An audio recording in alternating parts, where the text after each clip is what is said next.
Welcome back to Numbers on the Board. Numbers on the board, yes. Thank you so much for clicking on this episode. Be sure to leave a like and subscribe. The link is in the description so you can vote for us for the People's Choice Award. We're up for a nomination for sports and recreation, and it's fan voting. So hit the link in the description, man. Go ahead and vote. We saw some tweets and some Instagram posts of people voting, and we do appreciate it because every vote matters. There you go. How y'all feeling today? Every award matters. I'm feeling how I look. You look Fine. good too. Thank you, sir. Oh, new shoes alert, Mike.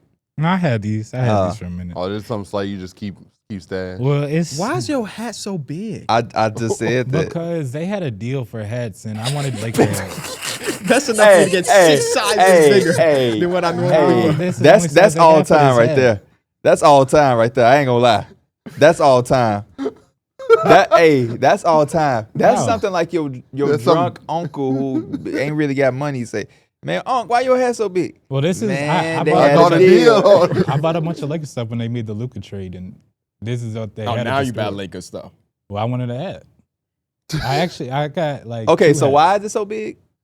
because it's the only the size hat? they had for this hat. So you you wanted could wait a week until they restock? The hat. I barely wear it. I see why. I got it more for the aesthetics. Like I got a hat we see the collection front of album. it? What's with you wearing off-colored? Well, I guess it got the Minneapolis Laker colors. So I yeah, guess the it's fine. shoes is Yeah. multi blue.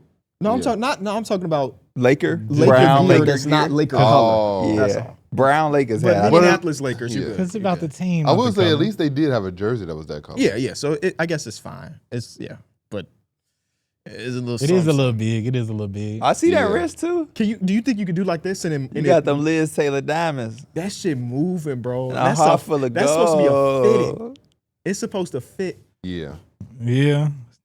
It fit my head at least. Yeah, I feel like if you was running a route, that mug is. Definitely coming. The hat, not a helmet.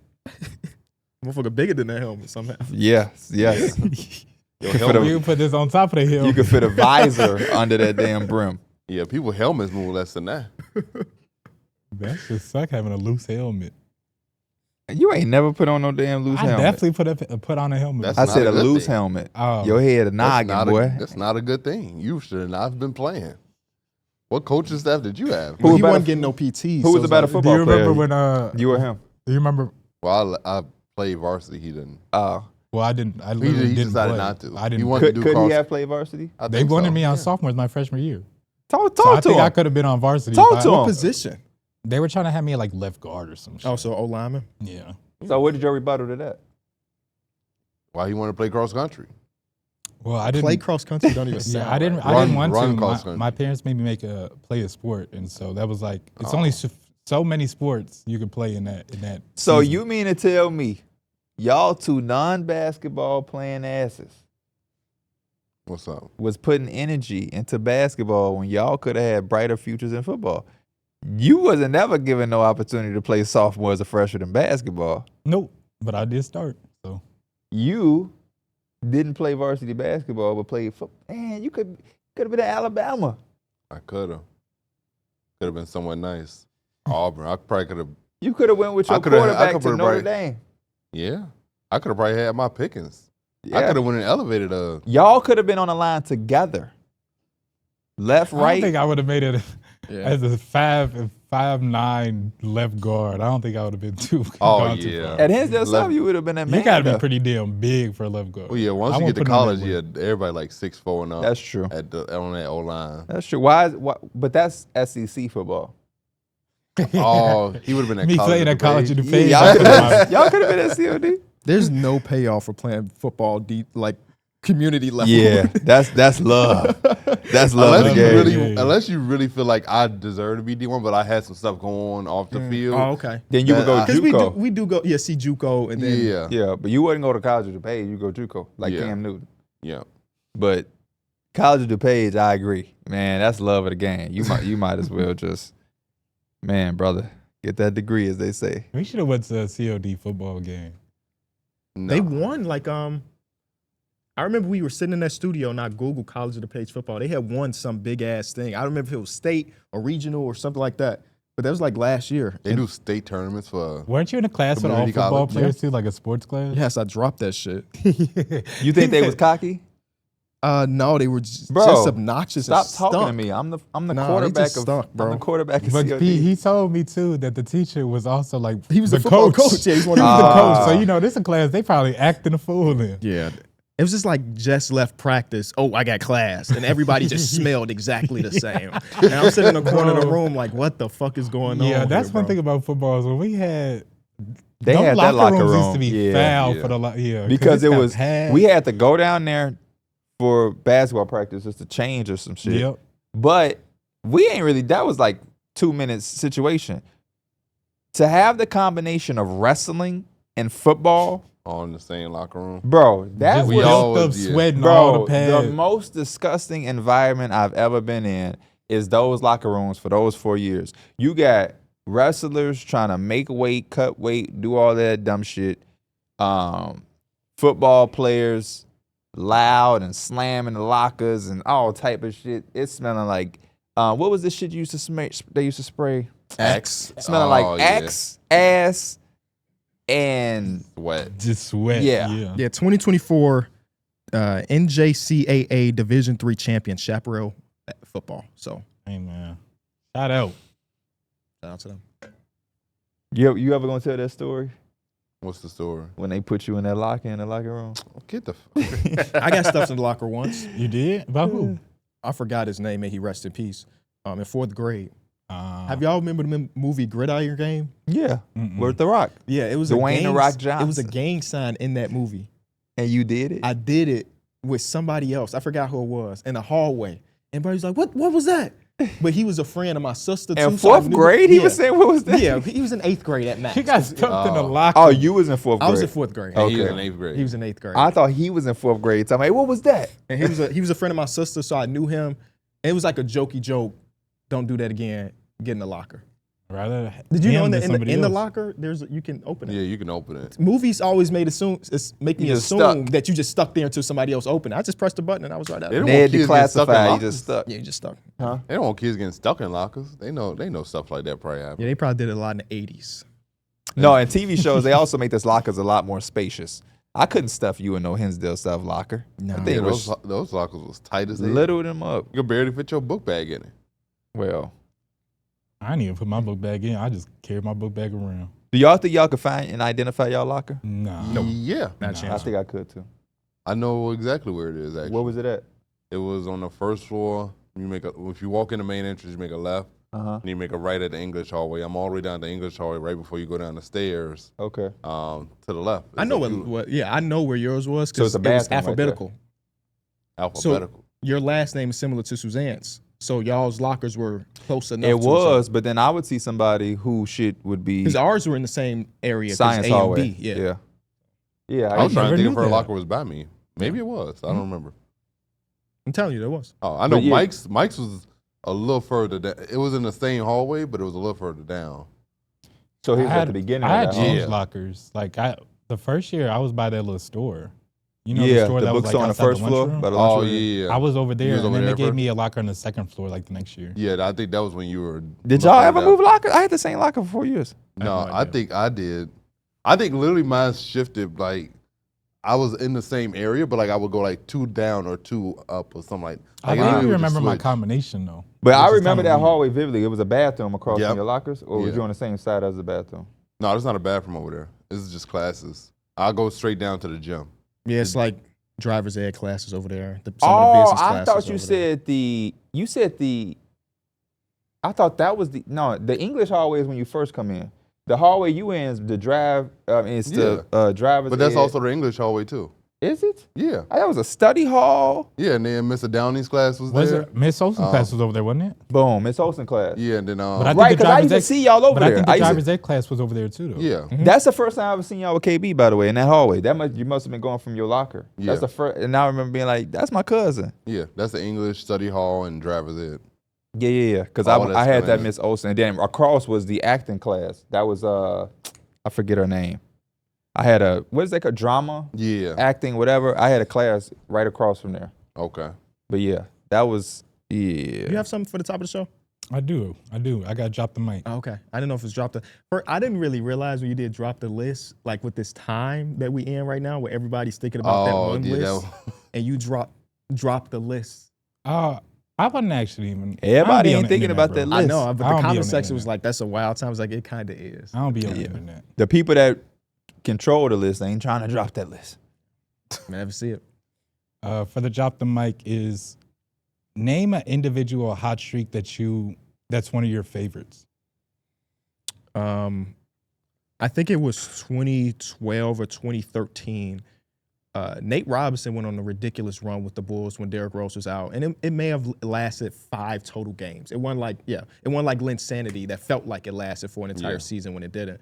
But I just vividly remember, like, damn, Derrick Rose not here, but shit, we got Nate Robinson, and he ain't Derrick Rose, but damn it, we still winning games. He's putting up sometimes it was like 17 points, but for 17 points, you 5-5, felt like 30. Yeah. And obviously we broke the 27-game win streak for the Miami Heat, so that had to be, 2013? And that's Nate Robinson, that's young Jimmy Butler, Boozer, so I on and so remember forth. this is during that time we were kind of watching the game together. I feel like we were watching this game together. And I remember, I want to say Darrick was getting mad because Nate Robinson it was a close game, and Nate Robinson kept getting the ball. They kept giving it to him. And every time he would touch the ball, Nate would just shoot it. He would just shoot it. And D Mills is like, man, stop passing it to him because they want to run out the clock and play smart. And I promise you, he touched that ball again. What you thought he did with that ball? He shot it. Shot it.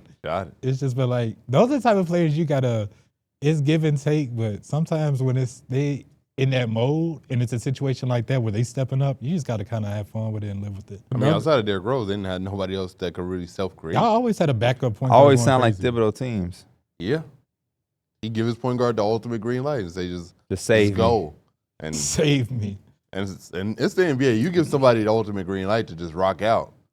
They could possibly take off. There's a lot of hot streaks, Mike. When Boogie first got to the Pelicans, and him and Anthony Davis was like these point forward, point centers. They was like a front court who could handle the ball. He was putting up gaudy video game numbers. I love that run. Do y'all remember LaMarcus Aldridge against the Rockets in that first round? Like that was Multiple 40-point yes, games. like He was giving Dwight Howard to work. just nuts. And it's like it's Dwight Howard. Is that the series? Yep, Yep, series? that's a serious Dame game though. That is? Yeah, that's Yeah. That was like he was on one. And I know a lot of people like and then there's like Kobe. I remember Kobe went on a streak where he was just like 40 piecing people. Just every night you turn on ESPN, Kobe is just another boom, boom, boom, boom, boom, boom, giving everybody work. 55 here, 43 here, 42 there, 46 there, 38, just killing. I got another one. And then you What go is on it? Twitter and see dumb shit. When fresh off the pandemic, NBA opens back up. Do y'all remember the April that Steph Curry had in 2021? He averaged 38 points per game for an entire month. In here, you got 36, 37, 41, 32, 38, 53, 42, 33, 47, 49, 32, 37. Like, he just was hooping. Unfortunately, they were slightly above 500 in that spot. They were like 8 and Because that's when LeBron saw the 87. 3 rims. That's that year, right? the yes, play-in? it's that year. But yeah, because of the season being weird, April is normally the end of the season, but in this case, it wasn't. Yeah. So they still have. But like I remember Steph Curry just being a fucking dog for a month straight, and yeah, I think he led the league in scoring that year. All NBA first team. Yeah, he was amazing. That was also off the year of him only playing 5 games in the year he broke his hand. Oh yeah. So he come back, he lead the league in scoring, make all NBA first team, 3rd in MVP that season. Who's MVP? Oh, this is Jokic's MVP. Steph Curry is 3rd in that year. So I remember that one. Pretty sure that's also the season when he gave Dame 60. Let's see. That a few games after Dame had in a press conference, and it ain't that easy when you ain't got Draymond. Because either Clay or Draymond I do remember was he out. said something that kind of Clay wasn't there. it. I'm looking at it right now. Starting lineup with Steph Curry, Wiggins, Oubre, Draymond, and James Wiseman. Okay, so it's And Steph Curry got 62. oh yeah, 19 free throws. When Steph Curry get to the line, man, it's a scary sight because you know he good for the 3-pointers, 4.4 But three-pointers you know a he game. ain't gonna miss at that free throw line. Yeah, he nah, really he's is. literally the best free throw shooter of all time.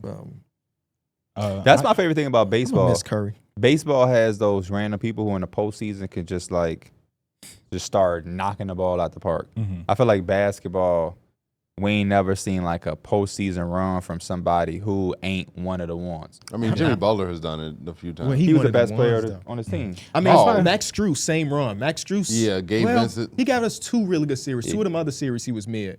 But the series versus the Celtics, him and Caleb Martin were just on fire. That's like the closest thing we might see of a role player feeling like so much more than that. Because in baseball, your number 7 hitter could just Yeah. get to it one particular series. He just feeling fucking good, and he just boom. Or Otto Porter that one year.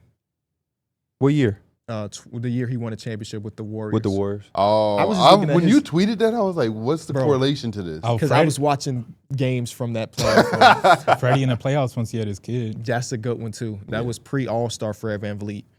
So that's a good one. But yeah, Otto Porter, I was just rewatching some of those games.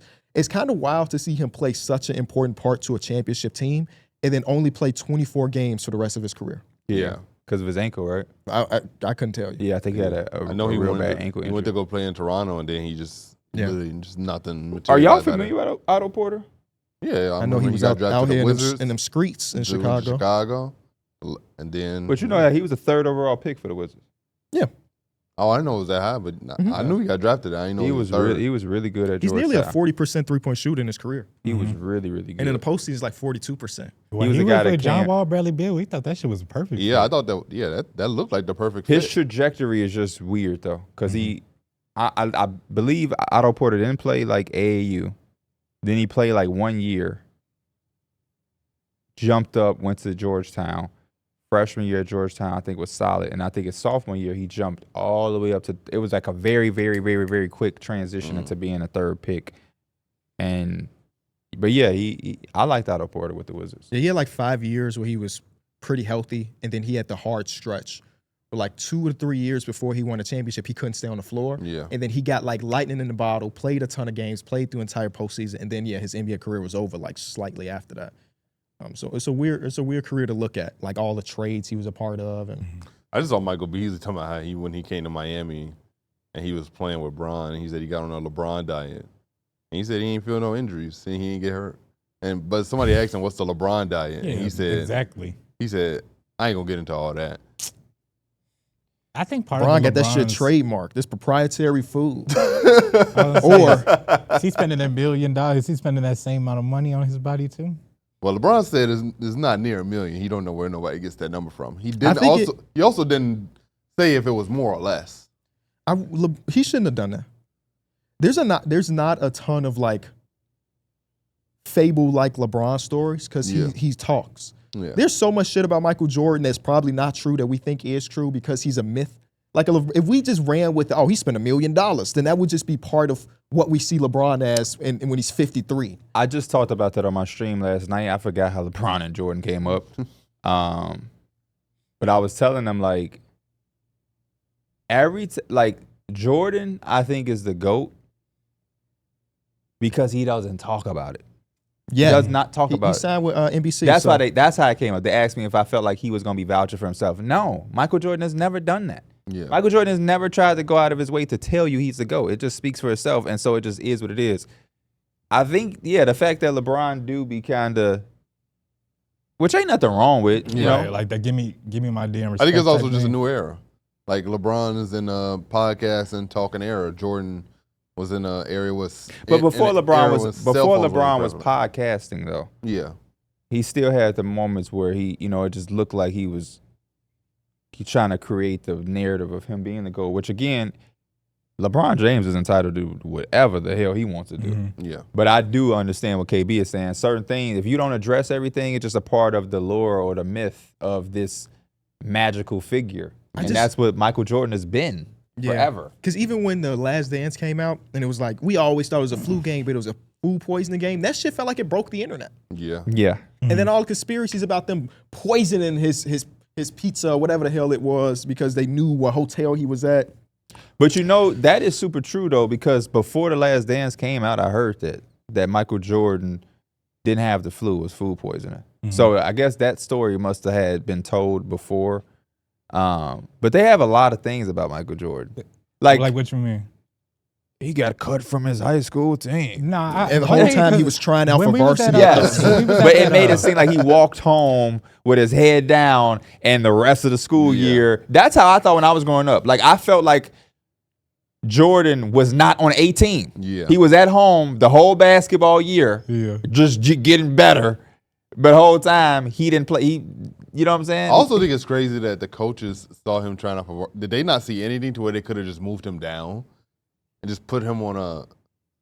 No, Like- that's what happened. When Oh, he got tried- cut from varsity. Yeah, he tried He varsity. didn't just sit at the crib. He Oh, played I thought hoops he still. tried out for varsity, and then they just sent. They That's was what I like, was just saying. Oh, they okay. made it seem like Yeah. Okay. you don't be listening to us. You My be bad. tuning us out. My Yeah. favorite, cause when we had went to Connecticut in the hotel, they were playing The Last Dance, and I just had it on, and I seen the part again where it's when they were going against the Supersonics, and he said he was in town, and he was at dinner, and George Karl seen him, and George Karl just walked past him, didn't say nothing to him, Right, yeah. and that's what had sparked him. Like, all right, that's how y'all want to play. Like, I'm gonna give y'all 50. And it's like, bro, they definitely be making it seem like Mike just like. He was so damn good that it was just so easy. He had to look for the motivation. You know And who I got the love- worst I love that ones? about him. I mean, What? what, the best and worst one? Which one? So, Mike, I'm a fool, right? You know that about me, right? What you you a say? fool, but not a damn fool. But I'm not a damn fool. right. The idea that in 1903, Babe Ruth was pointing the bat to the left side to somebody in an orange shirt, and then the next pitch he would hit that motherfucker to the orange shirt. Yeah. You got me fucked up, man. I fake believe that because they was throwing 30-mile-per-hour fastball. I feel like you can do that shit today. I truly do. That's their thing. That like, if they said, man, one time he pointed the bat and he hit it there, that's one thing. But that was like his thing. Y'all remember the Bill Russell story?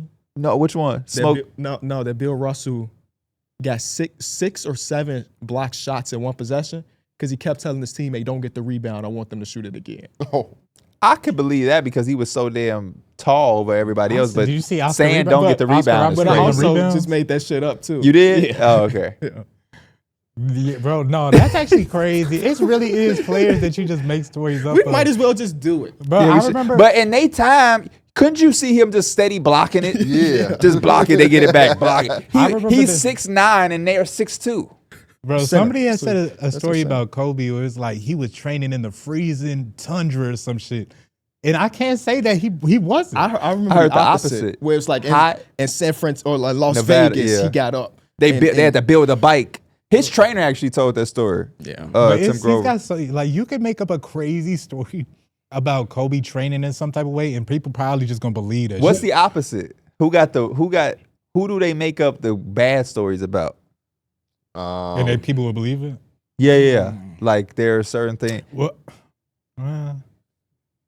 That's tough. Yeah. Because I was thinking, Like, man, But I'll say this, and this is like some NBA Centel stuff, but like Tony Parker every time did that with his wife. Every time NBA Centel Y'all heard that? tweets about this dude, They said Tony Parker messed with Brent Berry's wife. oh yeah, I remember Oh that. yeah. Yeah. Maybe that's not made up. I also Okay. saw his house because they're doing that shit. Kai, yeah. That's fucking nuts. Say that again, Mike. this is Centel type shit, but like I don't know why people, I want the real shit. I don't know why people believe in all that shit about Chet. Like they were like Chet pulled up to Summer League in a Warner Brothers shirt, and that shit got like 100,000. You saw him commenting on it, though? I think that's funny. He had a video reacting to it. The Oh, the nah, I best see that. ones. Yeah. those ones are harmless. Those They ones are, but harmless. I don't know. Those are super funny to me. 'Cause I'm trying to think about what is the best potential story about a player that's not that good. Yeah, they say like Spencer Michael Dinwiddie beating Kyrie. That's pretty good. though. Michael Jordan punched Steve Kerr in the jaw. Spencer Dinwiddie beating Kyrie might be the best example because Kyrie we all see also is a legendary like One-on-one. one-on-one creator And Kyrie is also so damn big that I don't think that he is going to acknowledge if that is true or not. Hey, Spencer, I got it. I I'ma seen figure you on it through out. the I seen you on the Through the Wire podcast.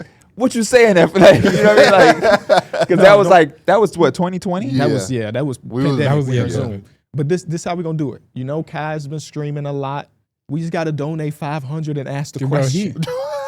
Did he be? If I donate 500, it's gonna be come on the podcast. It ain't gonna have shit to do with Spencer Dinwiddie.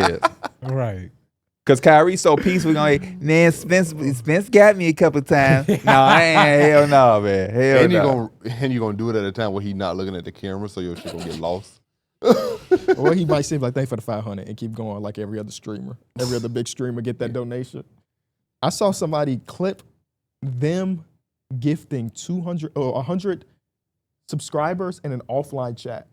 Oh man. Wait, what? No. They gifted 100 subscribers No. in a offline chat. What? So like on a VOD, Well, not even a VOD. they just ran. They just, you know how you can just go to the chat. You Yeah. can do whatever. You can type to yourself if you want to. They Yeah. gifted 100. Can y'all want to? While he's offline. He's offline. Oh, he's Who was the streamer? Shit, Sky Bree. It was Kai. Oh, I was hoping it was a girl. 100 to Kai while he's not even there to say thanks or anything. That's nuts. Yeah. But do that to my boy Mike Ben here on Twitch or Pee Wee the Please Plug do. on Twitch. Especially when I'm not there. Mike, why you ain't go Especially when to I'm not there. why didn't you go to Playboy Max dating show?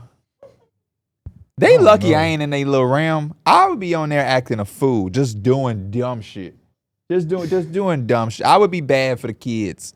Hey man, yeah, who was one of them girls that they had there? I didn't even know he was Who? back. Wendy. I don't even know who that is really. They'd be like, hey, Pierre, going on a little speed date. I'd have been that motherfucker just acting a nutcase, just saying anything. I would have been like, Ma, do not watch this. I'm going viral today. Do not watch this. Same thing with Love Island. Love is Blind. I will go on there and act a fool. I gotta watch that video. My girl was talking to And me I about haven't it. seen Love I gotta Island. I watch don't even- that. I think you said you made a short or a TikTok of you reacting to the guy on Love Island. They was hooping. Yeah, Oh, he yeah. Christian played and for them, Golden State. I gotta watch Christian that video. and Maddie was like, you know who these people are? And it was two college faces. I'm like, I'm not really familiar with those guys. And then they showed me something else. I'm like, wait.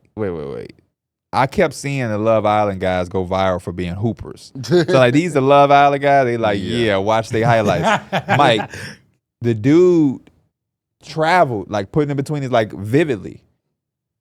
And they like, boy, what the hell was that? He was like, all I did was this. All you did? Motherfucker, you traveled. And then they got them playing like outside. Yeah. I'm talking about bona fide. You watched Yeah, I it? saw that. You saw the clip or you watched the show? I only saw the clip of that. I have watched the show. Don't you in watch bits and the pieces. show? Don't you watch no show without me, boy. You know we Love is Blind locked in. They We didn't kept even- thinking we watched that though. Every time I Yeah. stream, they like, man, you and D-Man, like that's not the show we We didn't watched. even watch Love is Blind last season. I heard it was so weak that I don't know why. I watched it in excitement- passing.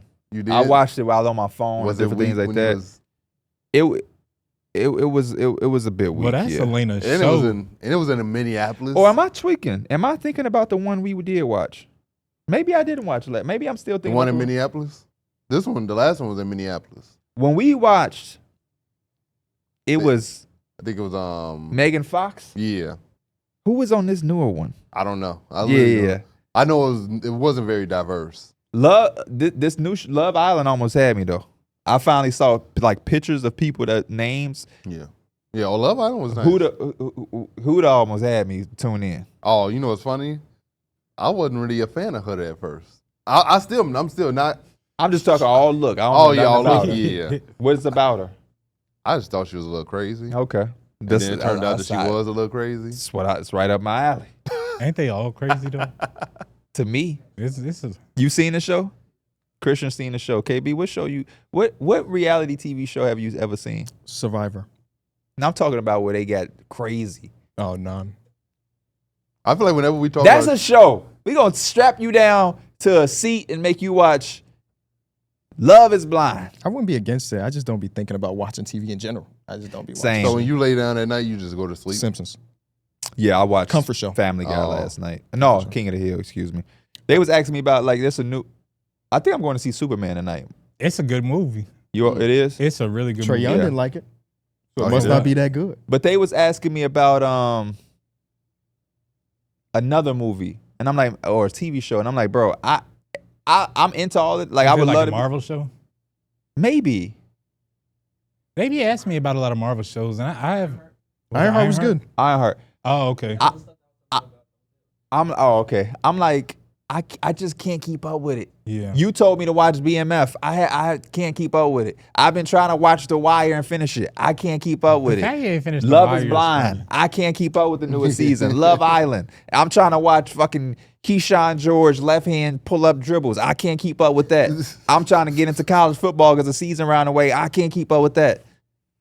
Like it's so much. Yeah. Back in my day, The Simpsons came on at 5 and 5:30, and that's it. Now you can watch it 24/7. Now you can, like it's 17 ESPN channels. It's ESPNU, ESPN2, ESPN3, ESPN Deportes, ESPN New. When it was just ESPN and ESPN2, I got too many Just options flip now. through the channels. Whatever's on is on. YouTube, I'm watching King Shrats, fantasy football videos. Yeah. I got another one to answer your question. Cool. Dame averaged 42 points per game in a 10-game stretch back in 2020. Back in 2020, that That's ain't when he gave Austin Rivers hell in that playoffs, was it? No, not the playoffs. In No. 2020? I know that. Oh, you mean at the same season? Yeah, No, because 2020 led to the bubble. Yeah. where they got their ass kicked. That's when they that. played the Put some Lakers. respect on my name. Another one, last one to answer your question. 2018, James Harden for an 11-game stretch. I wasn't gonna mention that one. That one's like 45 points per game. that Yeah. one's Yeah. that one's in a league of his own. 45, 9, and 6. That's when he was walking on the court. Yeah. It was like when you get 35 points is a bad game for you. It's a little That- short. Bro, on the I remember points. gambling, Is that- and his over-under Yeah. was at like 38 That's and a the half. season he averaged 38, right? This is the Those are season, triple doubles 36. with them 36. 40-point games too. It's like triple double in Madison Square Yeah. Garden. When you ask that question, that and Linsanity, I was like, they don't count. Yeah. They Lynn just don't Sanity count. was so just. Lynn Sanity was just different because he was literally like he came out of nowhere, undrafted. Legitimately and then came out of Carmelo nowhere. went down, and he was just like Some NBA 2K storyline type. the shit. only messed up thing is like he could never stay healthy after that.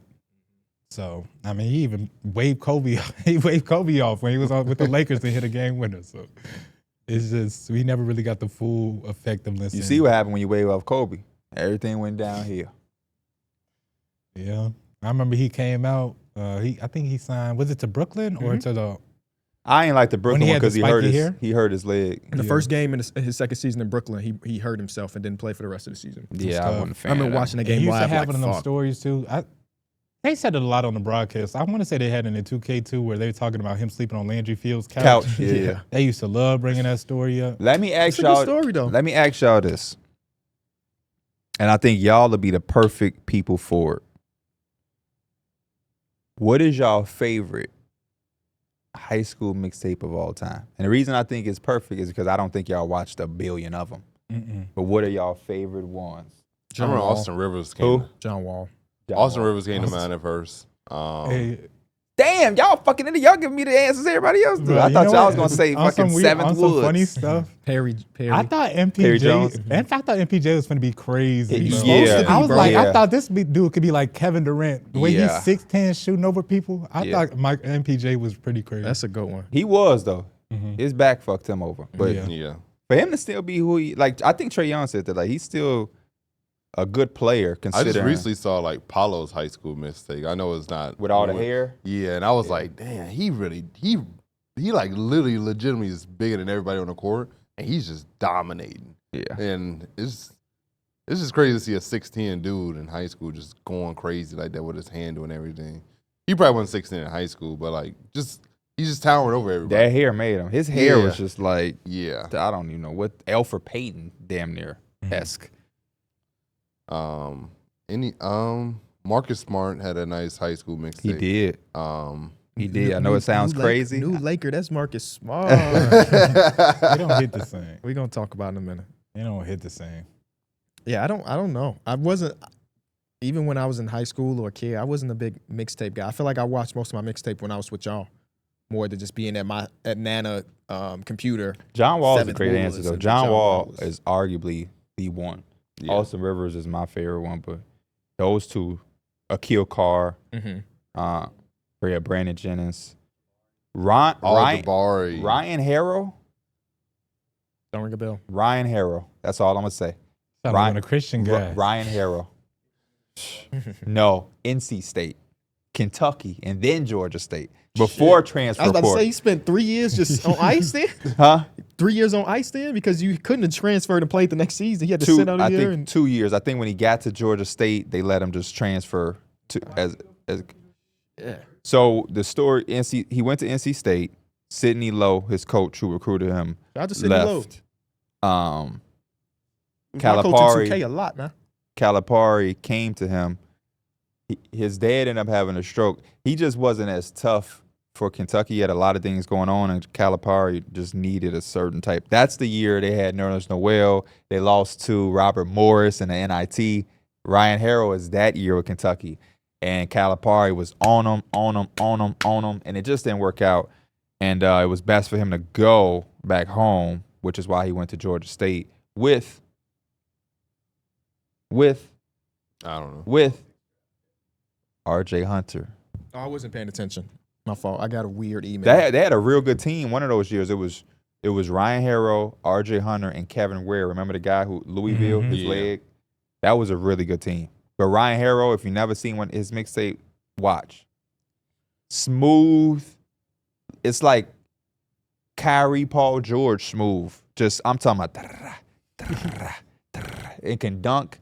He was nice. He was nice. Y'all ever seen Derrick Rose mixtape? Yep. Yeah. Shit was little as hell. It's like a minute 40, but he just dunking shit. Yeah, no, watching him Big at Symphony ass was shorts. always fun. As Big ass shorts. Big shorts. Him and Jabari. I feel like you couldn't avoid those mixtapes when you lived here. The Wiggins one is crazy too. I thought Andrew Wiggins Maple was gonna Jordan? be. I thought Andrew Wiggins was gonna be some shit. I ain't gonna lie. Jordan was real. Let's get to the two pieces of news we got between last episode and this episode. Marcus Smart is a Laker. Picked him up on the buyout from the Washington Wizards. They waived some people to make it happen. Not that important who they waived, but Apparently, Luka made the phone call to him and said that he wanted to play with him. Look at that, Mike. How that make you feel knowing you got a guy that's willing to recruit? It makes me happy, man. Marcus Smart is the type of dude, he's the type of archetype I think we needed on the team. A POA defender, somebody who's willing to kind of like shoot and space the floor for us. The only thing about it is just he hasn't really played much in the last few years, but he ain't really, Grizzlies is a little tough situation, but he ain't really had the chance to really compete. With this team, they're going to need like his defense. So he's going to play a lot. I think he's going to have a chance to kind of build his reputation back up as like a legit guy who could play in rotations. How Yeah. old do we think Marcus Smart is? 31. 31. I was going to say 31, 32. But I think this is a situation where I think this is a perfect marriage for both parties. I think Marcus Smart has not played much in the last 3 seasons. The Lakers need that tough, gritty guy who can come in and defend at a high level. Marcus Smart won DPOY. So, like, if he can get back to a version of that, they just need something. I'm not asking him to be Defensive Player of the Year, Marcus Smart. For sure. But just play at a high level defensively and just bring some He energy. might already be one of the best defenders we have on the team. That's Might be. crazy. That's crazy. Saying that. Even 50% of his DPOY self is one of your guys defensively. For Yeah. sure. He is the guy. He is 31. He was 31. born a day after me, year before, March 6, 1994. Oh, wow. Yeah, it don't feel like I've seen a lot of Marcus Smart over the last couple of years. So I did go back and like shout out to the Synergy account, by the way. Golly. I can't wait to use that for EJ games. Man. He gonna be pissed. You missing too many left hand layups. But I think the biggest knock, obviously, is the games played over the last couple seasons, which makes sense. He was a guy that the Grizzlies traded a first-round pick for, and then traded a first-round pick to get rid of, and then the team that they got rid of him to bought him out. So it's not like he's a guy that we should be super counting on. But I think that a lot of things that the Lakers have done don't wow you, but it's like, okay, worth the gamble. Okay, worth the gamble on DeAndre Ayton. Okay, worth the gamble on this guy, that guy. And there's some value there because he, like you mentioned, is the archetype that you need in a team like this. I also was looking a lot at the stats that like him and Ja Morant and Desmond Bane didn't play a lot together, but when they did play together, the defense was pretty good. And I'm like squinting my eyes and seeing like, okay, Ja Morant, not necessarily a good defender. Desmond Bane is probably average to slightly above average, depending on who you ask. Could you see this 3 guard lineups between Luka, Austin Reeves, and Marcus Smart and feel very similar about what their defensive ceiling could be? It's one of those players that, like, I think we could look back in April and be like, yeah, Marcus Smart only played so and so many games, so it didn't matter. Or it could be like, Marcus Smart had a really good season. He did. It was impactful. Yeah. The games played is the most important part, but he could bring a little bit of what Dorian Finney-Smith was bringing. The rebounding, like, size like that is a little bit different, but in terms of energy and getting the rest of the guys motivated to play defense, I think he could bring that. They said he's slimmer now. which hopefully that helps him stay healthy. Mm-hmm. But also, I feel like one of the things that made Marcus Smart so good as a defender is because he had that body, you can put him on 3s and 4s and feel good about it. If he's slimmer, I just don't know if he has the How much is ability to slimmer, guard though? up. You know, I 'cause don't he know. I was haven't like- seen any pictures. I just read about it. I'm gonna look it up. Okay. Because if I had to guess how much Marcus Smart weighed prior, like his initial weight, I would probably say about 230. I don't know. Yeah, I could see that because he definitely was like a bigger guard. So, but he also wasn't slow either. Like he was able to move around and stay in front of people. So, yeah, I would say 230, Mike, if you got it. I don't know if you had like the article you read that out of, but right now it's just like if you Google it, it says 220 for his weight. I'm 220. sure he probably lost a couple pounds off of that. So probably like No, I don't. The article didn't mention weight at all. It just said that he was slimmer? Yeah, it didn't say So maybe like, oh, he even lost lose 10 weight. pounds or whatever. Maybe he's just down to like he trimmed some fat. yeah, he's like down to 210, 210 would be big. yeah. I don't know. It's gonna be interesting to see. Again, the most important thing is the games played. As long Remember as he's on the floor, then he's gonna be fine. Remember we was on here talking about weight, like how much we weigh and stuff. Yeah. And they was like guessing my weight, and I was like, "Hell no, y'all off." They was right. What you mean? I had remember when yeah, I had yeah, to go to get my surgery and stuff. They was taking my weight and my height and everything.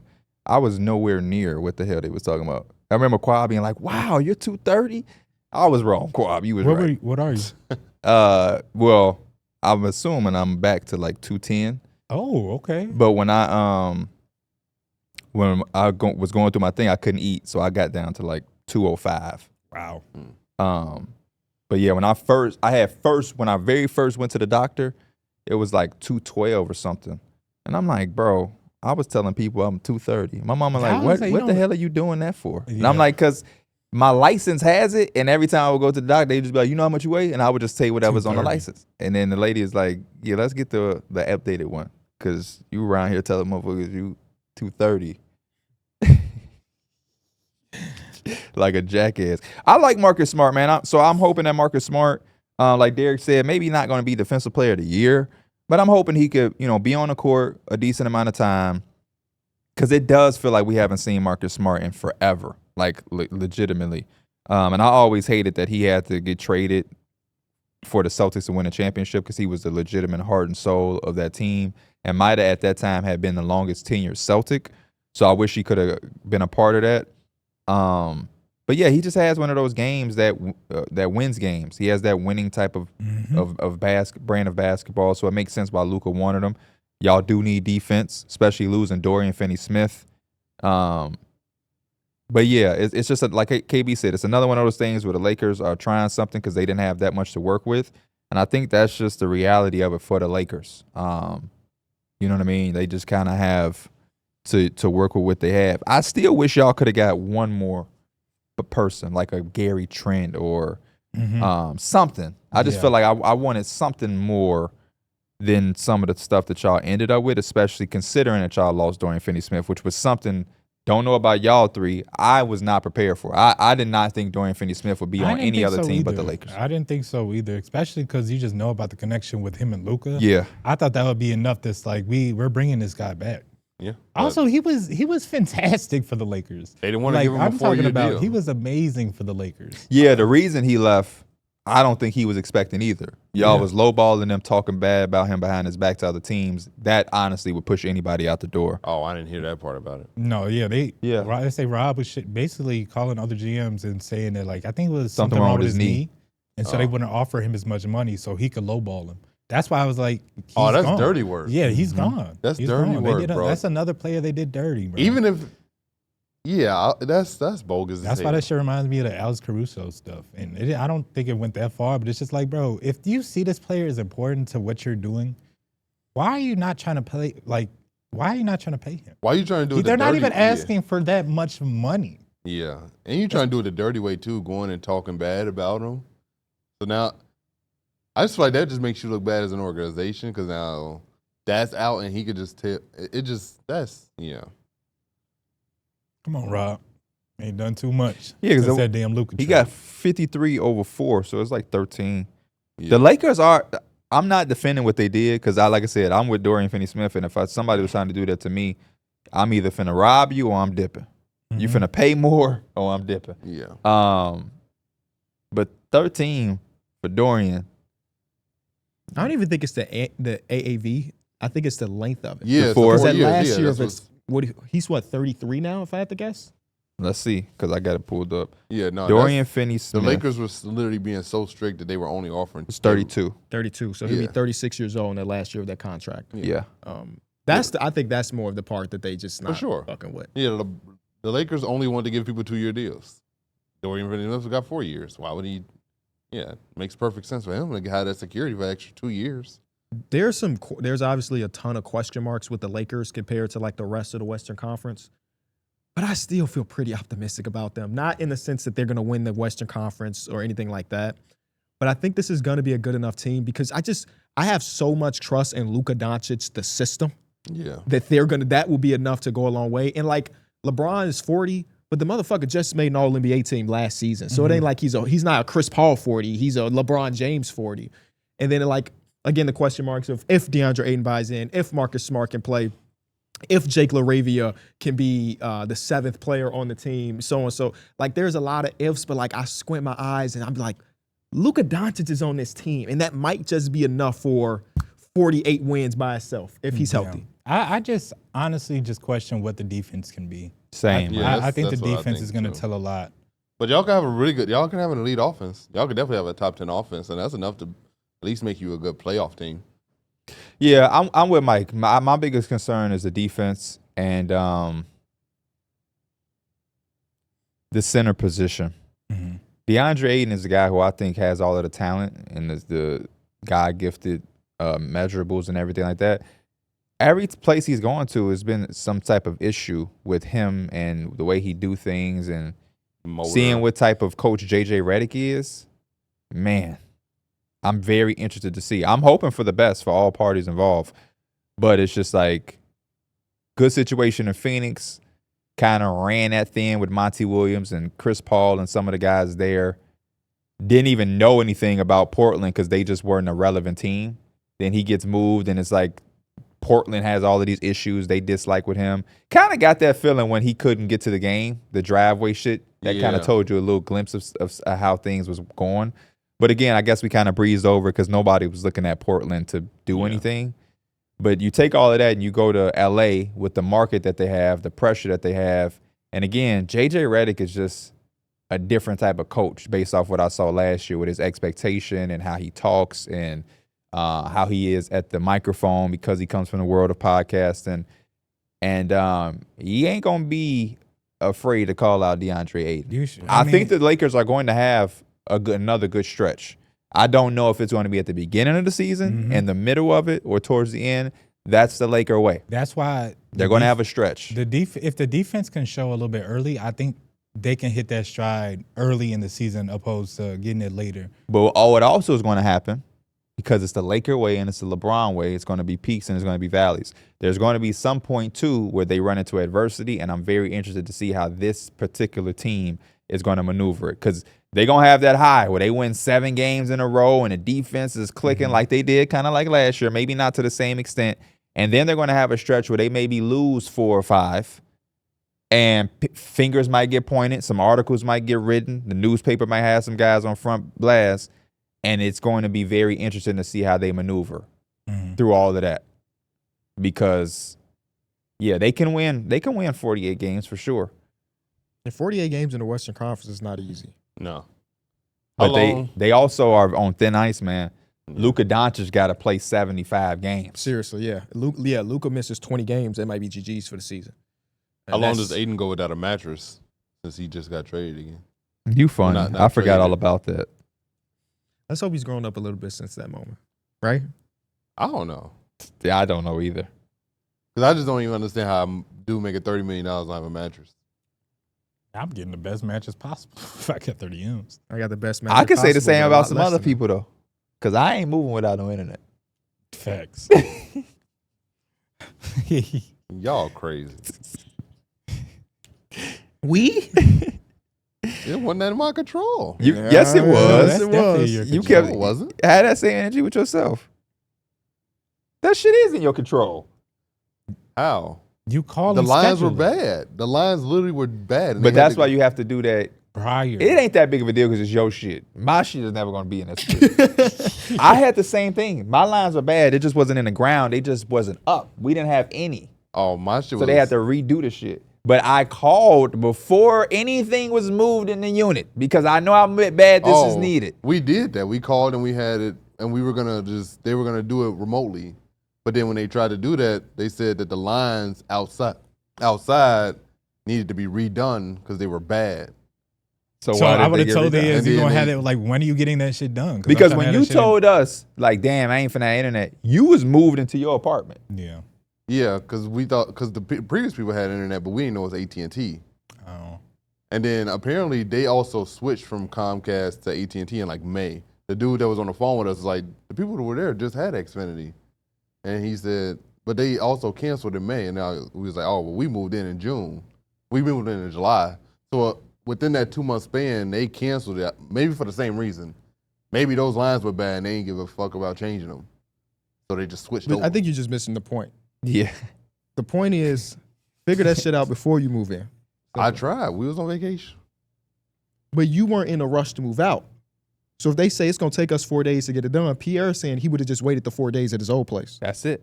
Until then. Because my people the Comcast was not in the thing. They had to come and do shit at the crib. The man to get on a ladder, drill a hole, to make a thing go through the thing and all of that in a particular room.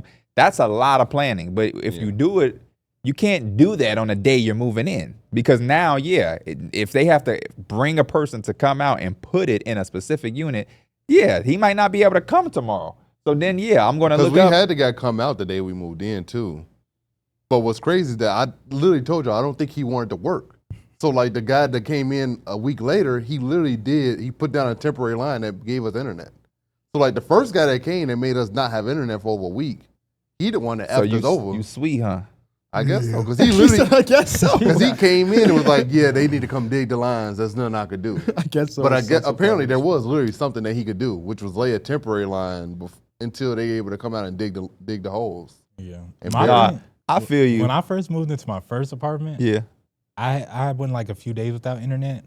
I promise you, that shit was so hard. Like, that's all I was thinking about is when these dudes is coming, because I had to fix the line. Y'all crazy. For real.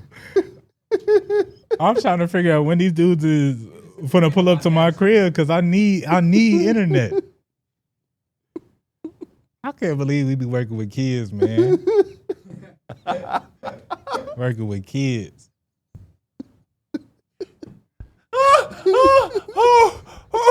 I love the off season.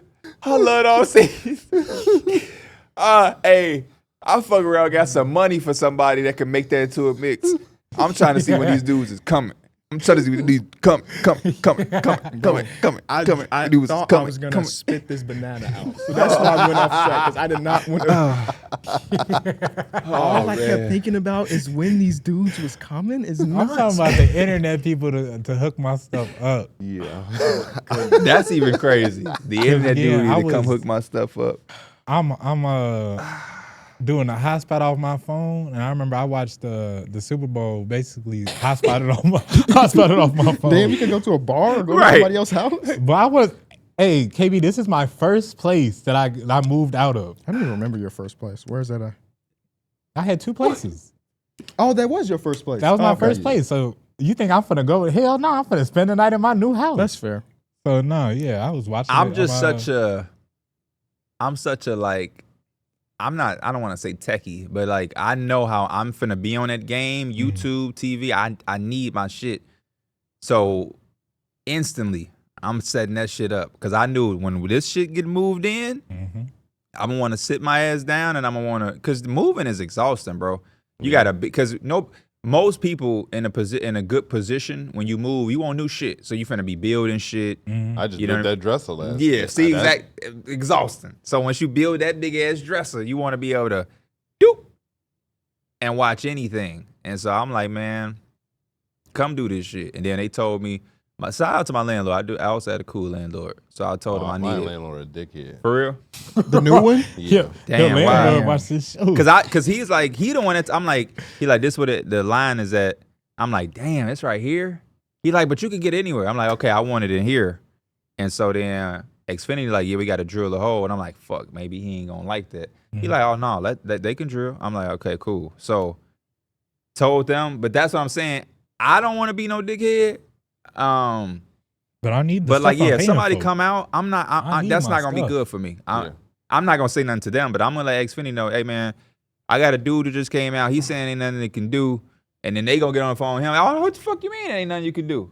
I'm complaining. You know, you gotta give him your Kyron. Get you some He credit just on your cheap. bill. Our landlord cheap. He don't want to spend no money. Like, we needed new locks.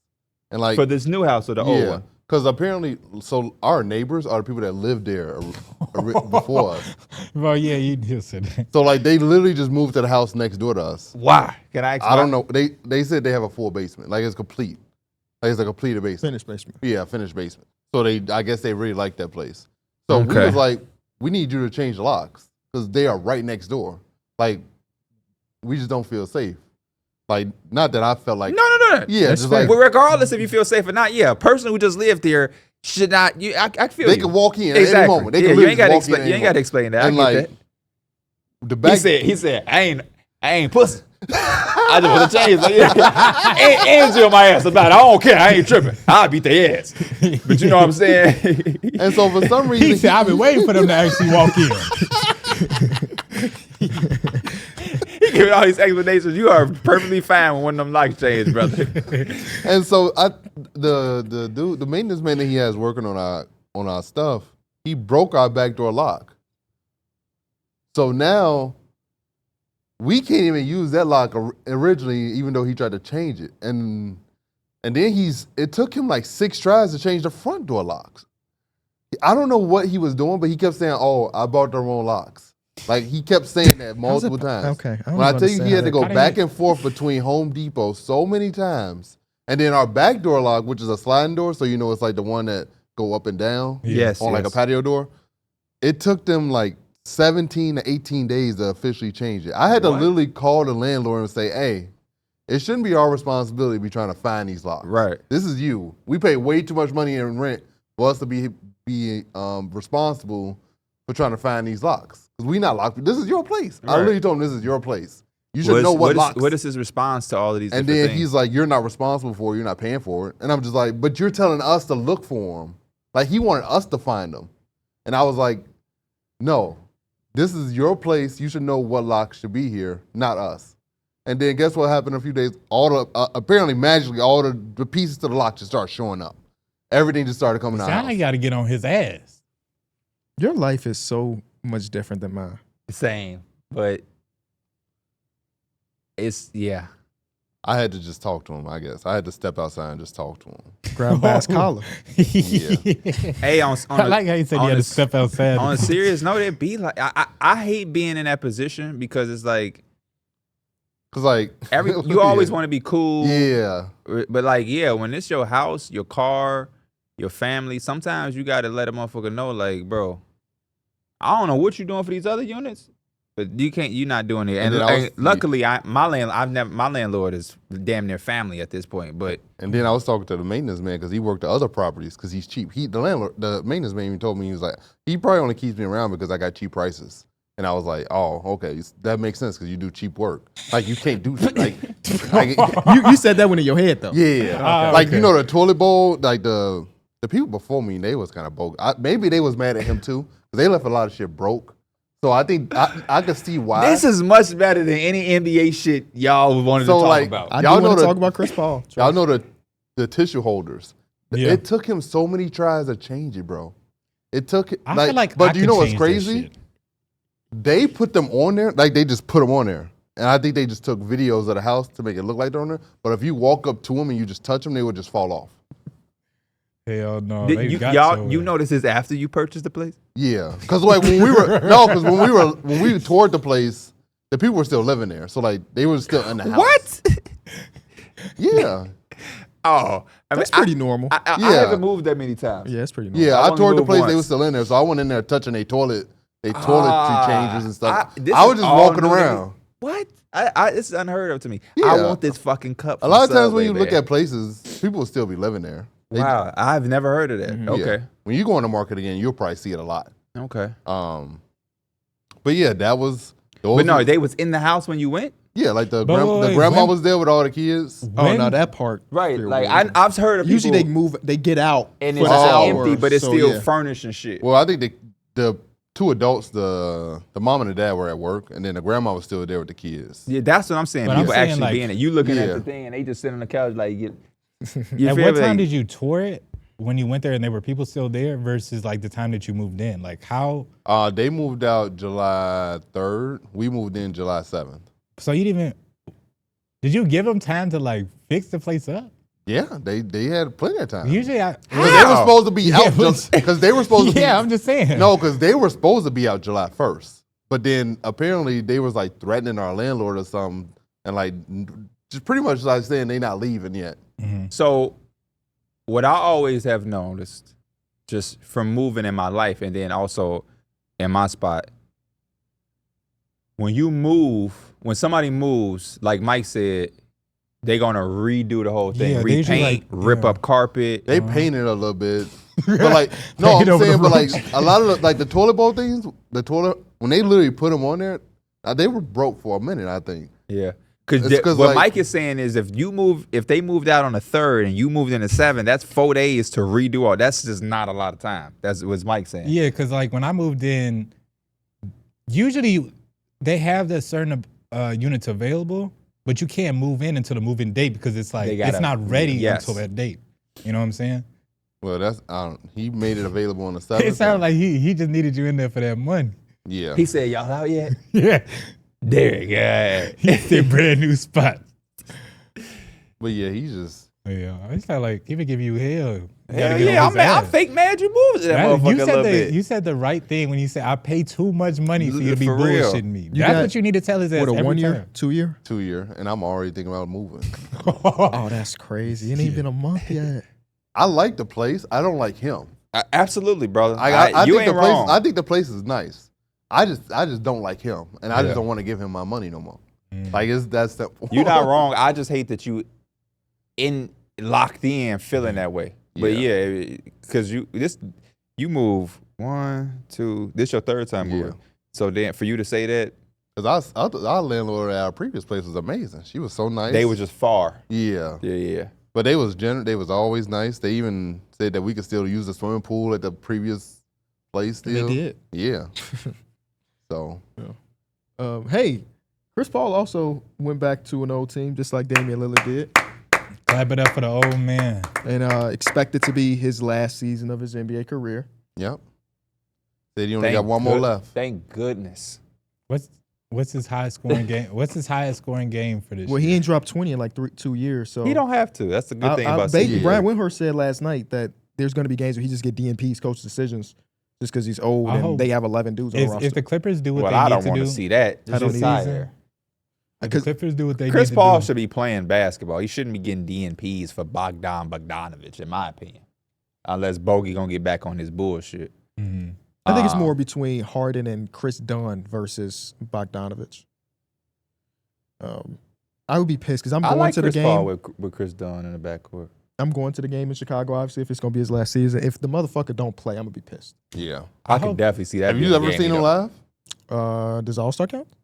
Yeah. No, I it guess. don't count. So once. How? I seen him live. Yeah. The question is, It- did you see him live? Yeah.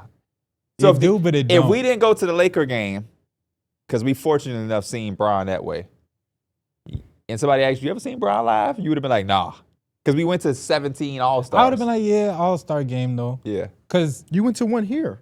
The game when But they even came without back. that, I We were about 20 at half, and the Lakers came back and won. If it was we were at just the All-Star games, I would still tell the motherfucker, yeah, I've seen Giannis. Because the All-Star game in Chicago that you saw, that was a good game. that. Very good game. So Was he there that year? yeah, Who? 2020? LeBron's been there. No, I'm talking about Chris Paul. Yeah, he was there. Oh, He was there. Yeah. Yeah, he was there. He got that card, remember? My team, the Pink Diamond.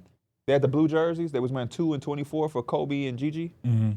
Kawhi won MVP, I believe.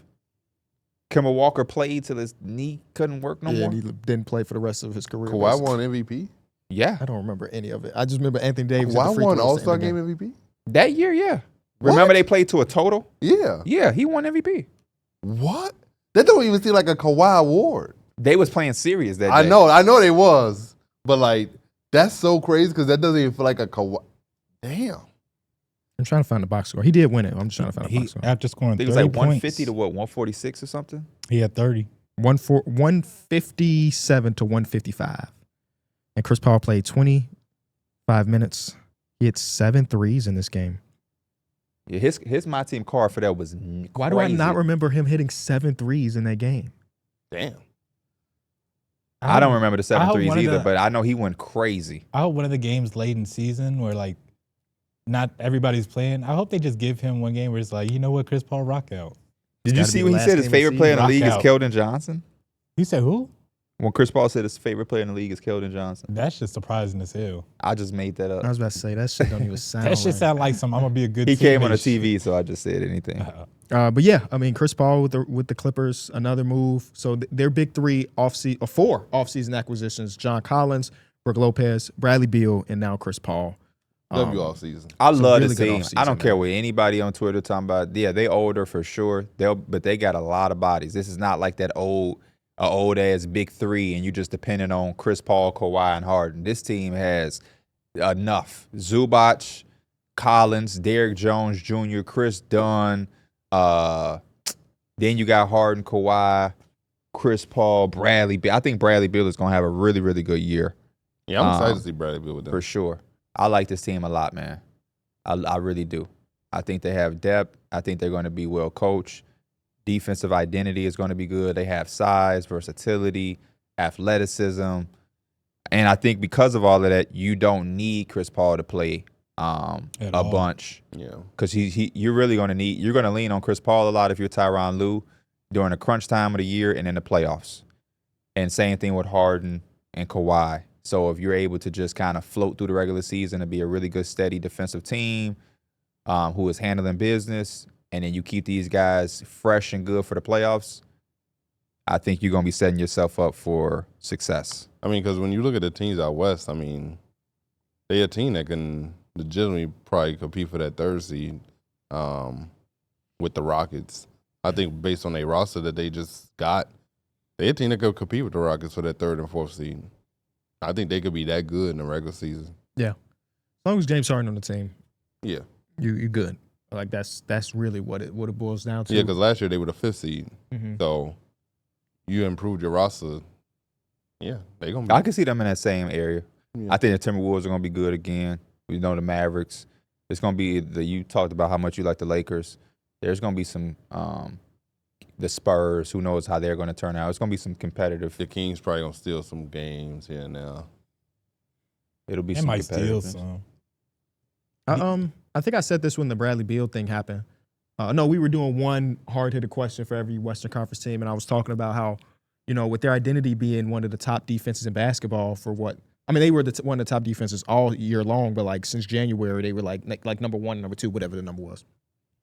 How much of that they sacrificed with some of these acquisitions, like a John Collins, Bradley Beal, and now 40-year-old Chris Paul.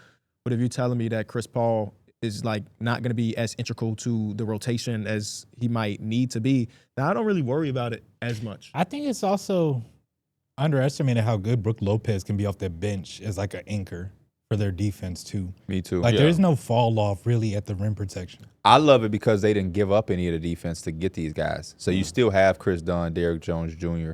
You know what I mean? I mean, you lost Norman Powell, but we wasn't looking at him. He was more of the offensive guy. And if you're telling me Chris Paul coming off the bench, based off the rotation, it looked like he's going to play with, like Mike said, a Brook Lopez, a Derrick Jones Jr., and even some minutes with Chris Dunn, then, hey, I kind of like it. You always going to have some rotations that got enough defense to hold it down for certain stretches where those stars are taking breaks. So I think they got a really good balance. And you notice in a lot of teams out west, they know Jokic is down, so they make sure they have at least two good. You see in teams make sure they load up with the bigs, so they have at least two solid bigs that they could throw at Jokic in case they had to meet him in the playoffs. Because you know that that's just somebody you're probably gonna have to go through, and he is the best player in the league, so you're gonna need at least two solid bigs in order to match up with him. Because last year it was just Zubac in the playoffs, and that's just a lot to ask one person to just guard Jokic. Because then once Zubac is out the game, because you know he's probably going to get in foul trouble at some point because Jokic is really good at drawing fouls, and then it's just, he ain't got nobody. No, I think that's what Zoo does best against Jokic, if I remember that series correctly. Wasn't Zoo staying out of foul trouble while guarding him? Yeah, he was guarding him kind of well. Mm-hmm. One thing that's super underrated. Well, he was guarding him well in a Right, it's still regular Jokic, season. right? Yeah. Because I remember when Mike made that joke. We're gonna see how he do against Jokic. And Yeah, he the actually, 2020 or he actually held his own. The Clippers got 2 A to A+ screen setters in Brook Lopez and Zubac, dog. So like whoever ball handling, whether it be a Harden or Beal or Chris Paul, them dudes gonna get on that body, man. And that's such an underrated thing because I be watching a lot of these other bigs across ball and be like, he not setting that screen. How for often real. is Brook Lopez rolling on that? It don't even matter. Not often, first of all. I don't think he's gonna do it often, but it won't even matter because if he's getting you stuck behind that screen and it's James Harden as the ball Going handler, down, Who's the best you screen dead. setter in the NBA today? Steven Adams. Probably Steven Adams, yeah. I might go the guy Domantas that- Sabonis. Or Draymond Green. Kevon Looney. Sabonis will lay you out, bro. I think Draymond Green's screen setting is more about what he does after the screen versus the actual screen itself. Steven Adams is a great answer, though. I would go Steven Rudy Adams. Gobert is also up there as well. I'm taking that Steven Adams screen. Yeah. That's like going literally through a brick wall. I think they just his birthday was like yesterday, right? Or Steven something? Adams? Yeah, 2 days Happy ago. or birthday something. to the man. I saw a video of all his best Happy screens birthday, on Twitter. Aquaman. I'm trying to think of who else is in this tier though. Steven Adams is a very good answer. The motherfucker like the strongest man in the league and maybe in the world. But I'm thinking about like starter level screeners. Oh, starter. I was about to bring up them PJ Tucker screens for James Harden. You know them was hitting hard. And they was moving. Moving screen like a motherfucker. Yeah, moving his ass off. Yeah. man. I mean, I think P had a good one with Sabonis. Yeah, Sabonis. But Sabonis sets good screens because if he set a good screen, he gonna get that. Who has the You gonna worst get it. screens?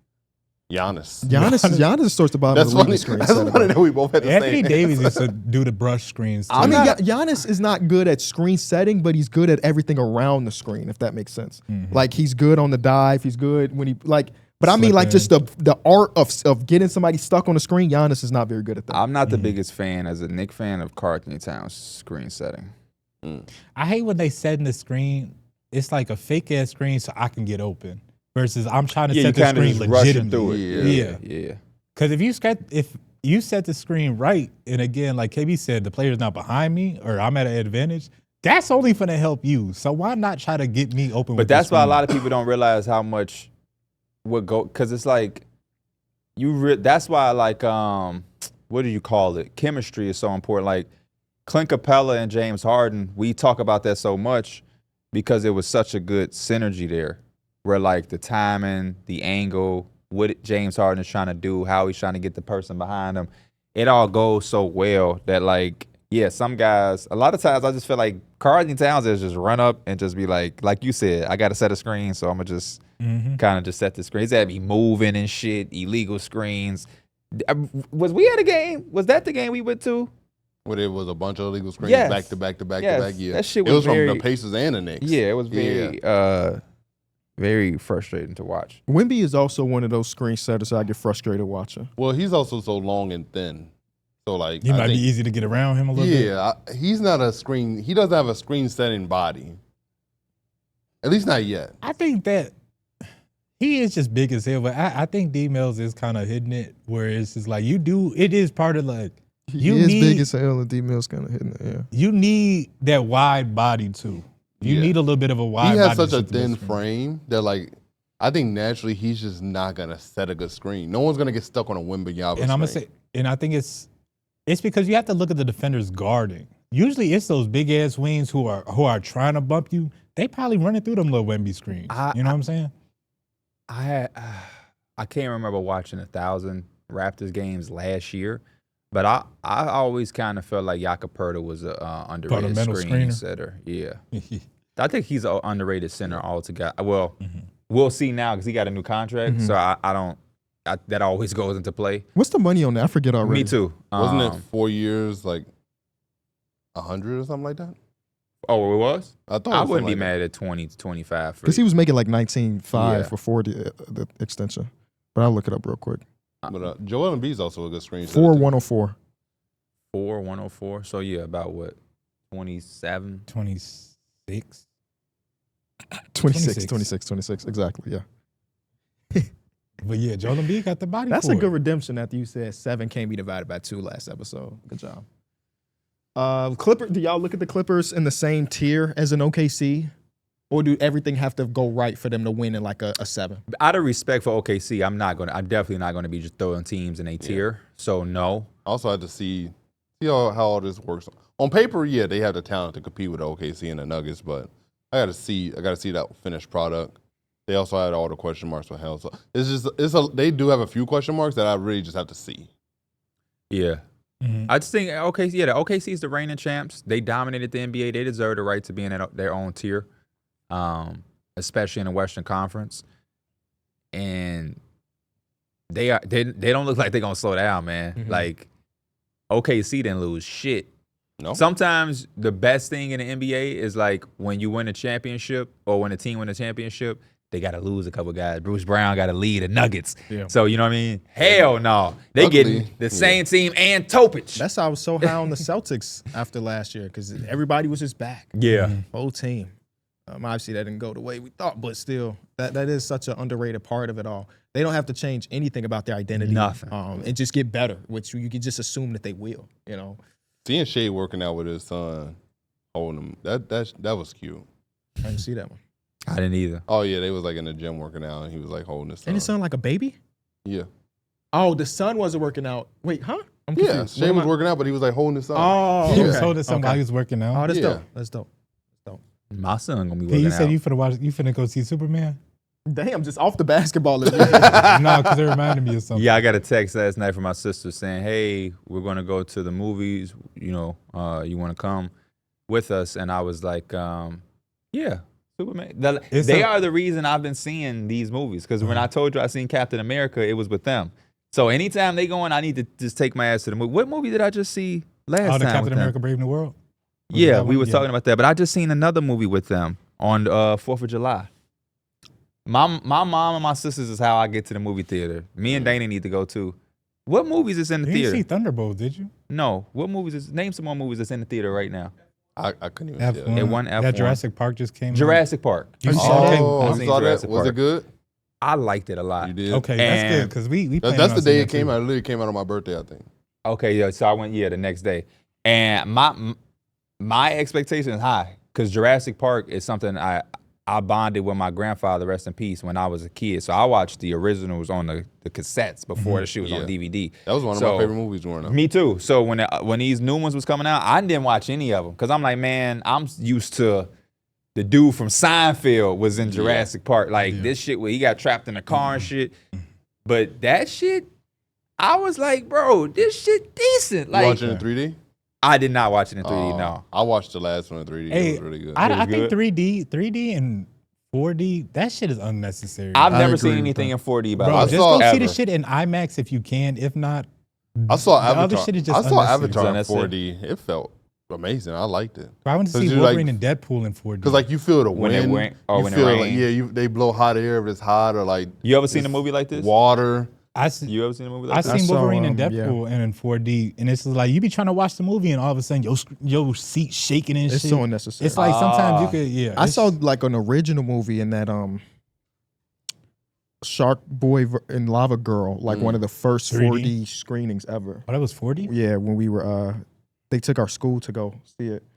And it was overrated as fuck, bro. I was in there like, can I see the movie? That's what I'm saying. I was trying to watch They Wolverine blast and the Deadpool. AC when you Would in the it- tundra, and Would it Yeah. work for a particular movie or is just unnecessary all across the board? I don't want to say it's unnecessary all across the board, but the time that I went, I definitely was in there as a kid. By the way, I'm like 10 maybe. Like, what the fuck is going on right now? And you liked some of I it. liked it. My sister, who was telling me about 4D, because I don't know where I'd be. I'm like, the fuck is 4D? It was like a movie came on, and I'm like, what the fuck is 4D? And she was like, I went to go see a movie in 4D, and like it rained, and like you can feel the rain. And she was like, she was like in the middle of both of y'all. Yeah. She- I think the only place that has it though is up north. So maybe there's another one, but the closest one is up north. Unless they opens up some new ones recently, but because I went like 2 or 3 years ago whenever Avatar was out. So that was the only one that was open. And what movie you saw it for? Wolverine and Deadpool, but you know they got fighting scenes and shit. So I'm trying to watch the fighting, and my seat's shaking. They got just all this stuff that's just like interactions. She just don't need. Dame did his first interview as a Trailblazer. Yeah, I saw a few clips of it. I'm gonna read y'all some quotes that Let's hear it. came out. Damian Lillard on his daughter's reaction to him going back to the Trailblazers. Wait, so we don't have to get on the airplane to Milwaukee no more? Oh, that's so cute. It's very cute. Dame's head coach, Chauncey Billups, on Dame's recovery from his Achilles tendon tear. This year, he's going to be the highest paid assistant coach in the league, in league history, because I'm putting him to work every day. Shout out to Chauncey. Bro, this is the shit. Yeah, this is the shit I imagine. Like, again, before he even got bought out, I highly expected the Trailblazers to make a move for him just because he means so much to that franchise. Yeah, and honestly, guys like Scoot can really learn from him. Scoot also was very, very happy. They said they told Scoot before the deal was done, and he was all for Damian Lillard being there. I know that was a question, like, what happens with Scoot? What's Scoot gonna think? Scoot, by all accounts, is like, I'm super excited to have Damian Lillard back on the roster. Here's Dame on his Achilles That's the rupture. only thing you can say.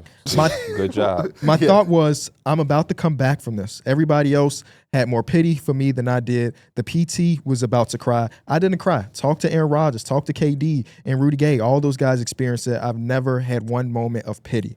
He goes on to say, This is my favorite part, KB. Say it with your chest. do you want to say it? You can No, say you it. say This it. your guy. Because you No, said you say it. now you hyping it up, and maybe I don't say it right, and you're going to be disappointed. He said, that's a mental battle, and I don't lose those. I agree with him. I feel you, Dame. Because dude was tough. wheeling me into the elevator. And he like, man, I'm sorry you got to be here. And I ain't got no Achilles tear. Let me calm down. He's like, I'm sorry you got to be here, man. And I was like, man, don't be sorry. I'm good. I ain't got nothing to come. You just got to be tough. And I'm tough. So I feel you, Dame. Fuck is they talking about? You know what they be saying? What they be saying? Come on, give it to me, Mike. I know you got something good. Some old man ass shit. Come on. Say pain is temporary, but that pride, that's forever right there. I thought you was finna say what I used to, tell the digs. What? Pain is pleasure. TJ McConnell wrote a piece for the Players Tribune this morning. I could tell you how that moment was bittersweet or how there were mixed emotions, but I'd be lying. It was just fucking devastating, man. That's like the biggest quote that has come out from it. You could tell from after they lost how much he was emotional about it. Yes. And I do like the candidness of this because I think it's easy for you to, like, if you're gonna write or talk in front of a microphone about something bad that happened, you try to look on the bright side and be like, yeah, it could be worse. He's straight up saying, man, ain't no bittersweet. There's no mixed emotions. That shit sucked, being in the game 7 and losing. Like, some people might look at it like, man, we got to a game 7. That's so great for us. He like, fuck all of that, man. He left it all on the court, too. He did. TJ McConnell left it all on the court, bro. You could just feel it. Now, I was rooting for him. I wanted him to win. Like that. I think there's, like, when you watch the vets play in the playoffs too, especially as they get closer, you see how much that shit means to them because they know, again, how hard it is. You're not always going to have the opportunity to get to these points. And, again, you got to play like it's your last time out there. And, again, you see these from the vets, and TJ McConnell definitely demonstrated that. So if the Clippers make it to the conference finals, Chris Paul turned back the clock. And he played with his heart out. And he put on a classic performance and closed out a team. A good old 16 for 16 game. Yeah. 16 minutes. Just so he can get back to the finals one more time and just You know he addicted. Yeah. he get that feeling back one more time. You know, Chris Paul has never been a net negative on number in his entire career. It makes sense. 20 years. 20 years, not 1 year where the team was worse with him on the court. I mean, he's a winner. But He always- even some of the greatest winners of all time can't even say that. Yeah. That's my fucking goal. That's Paul such can- Chris a Paul- crazy stat, though. Chris Paul definitely can hoop, man. I don't know why they be playing with people's name like that. Yeah. Not that anybody said he can't hoop, but like I just thought he's a winner. Like, yeah, Chris Paul is and he on the TV now. Chris Paul is a bad motherfucker, man. Bad motherfucker. Let's He quickly. do too much, but he's a bad motherfucker. He definitely do too much, and that's probably why he got a lot of people that's anti Chris Paul. But Right now, Boy, he's can you- doing He's doing arguing too with much Giannis. as we speak. let's talk about some of the young players across basketball. You know, I think that's one of the hardest things to do is project which one of the dudes is going to hit the next step. So I'm going to name y'all an NBA player. that is 25 or younger. You tell me if you think they hit the next jump, and what does that look like to you? Say less. Like, is this a specific thing that you think this player should be working on? Or is it just simply put, this guy is going to hit the next level over, sometimes players are just dramatically better than what they were the previous season. On the last subject, one last thing too, and I said this before, and it just been on my mind, getting done with my shit.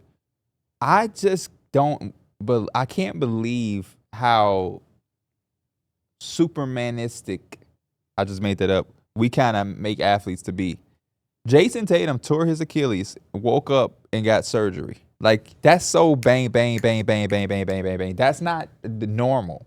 These dudes, you just be like out living your life one day, I got a game tonight, and then that night or that next morning you got Achilles surgery. Yeah. They get pushed in front of the line. No. I'm not saying it like that. I'm just saying, like, Oh, yeah. sometimes you gotta, most people need time to process. I'm about to go to 100%. surgery. Yeah. But not them. It's just like, hey, man, I hurt myself 7 hours ago, and now I'm under anesthesia.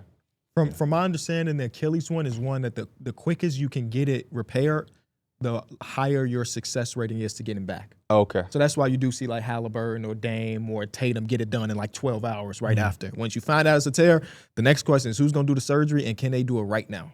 Yeah. While some of the other stuff, like some knee surgeries, you see like, man, he ain't played in 3 months. He just took a surgery today. Like, yeah, that's not as important as like an Achilles. But I agree with what you're saying.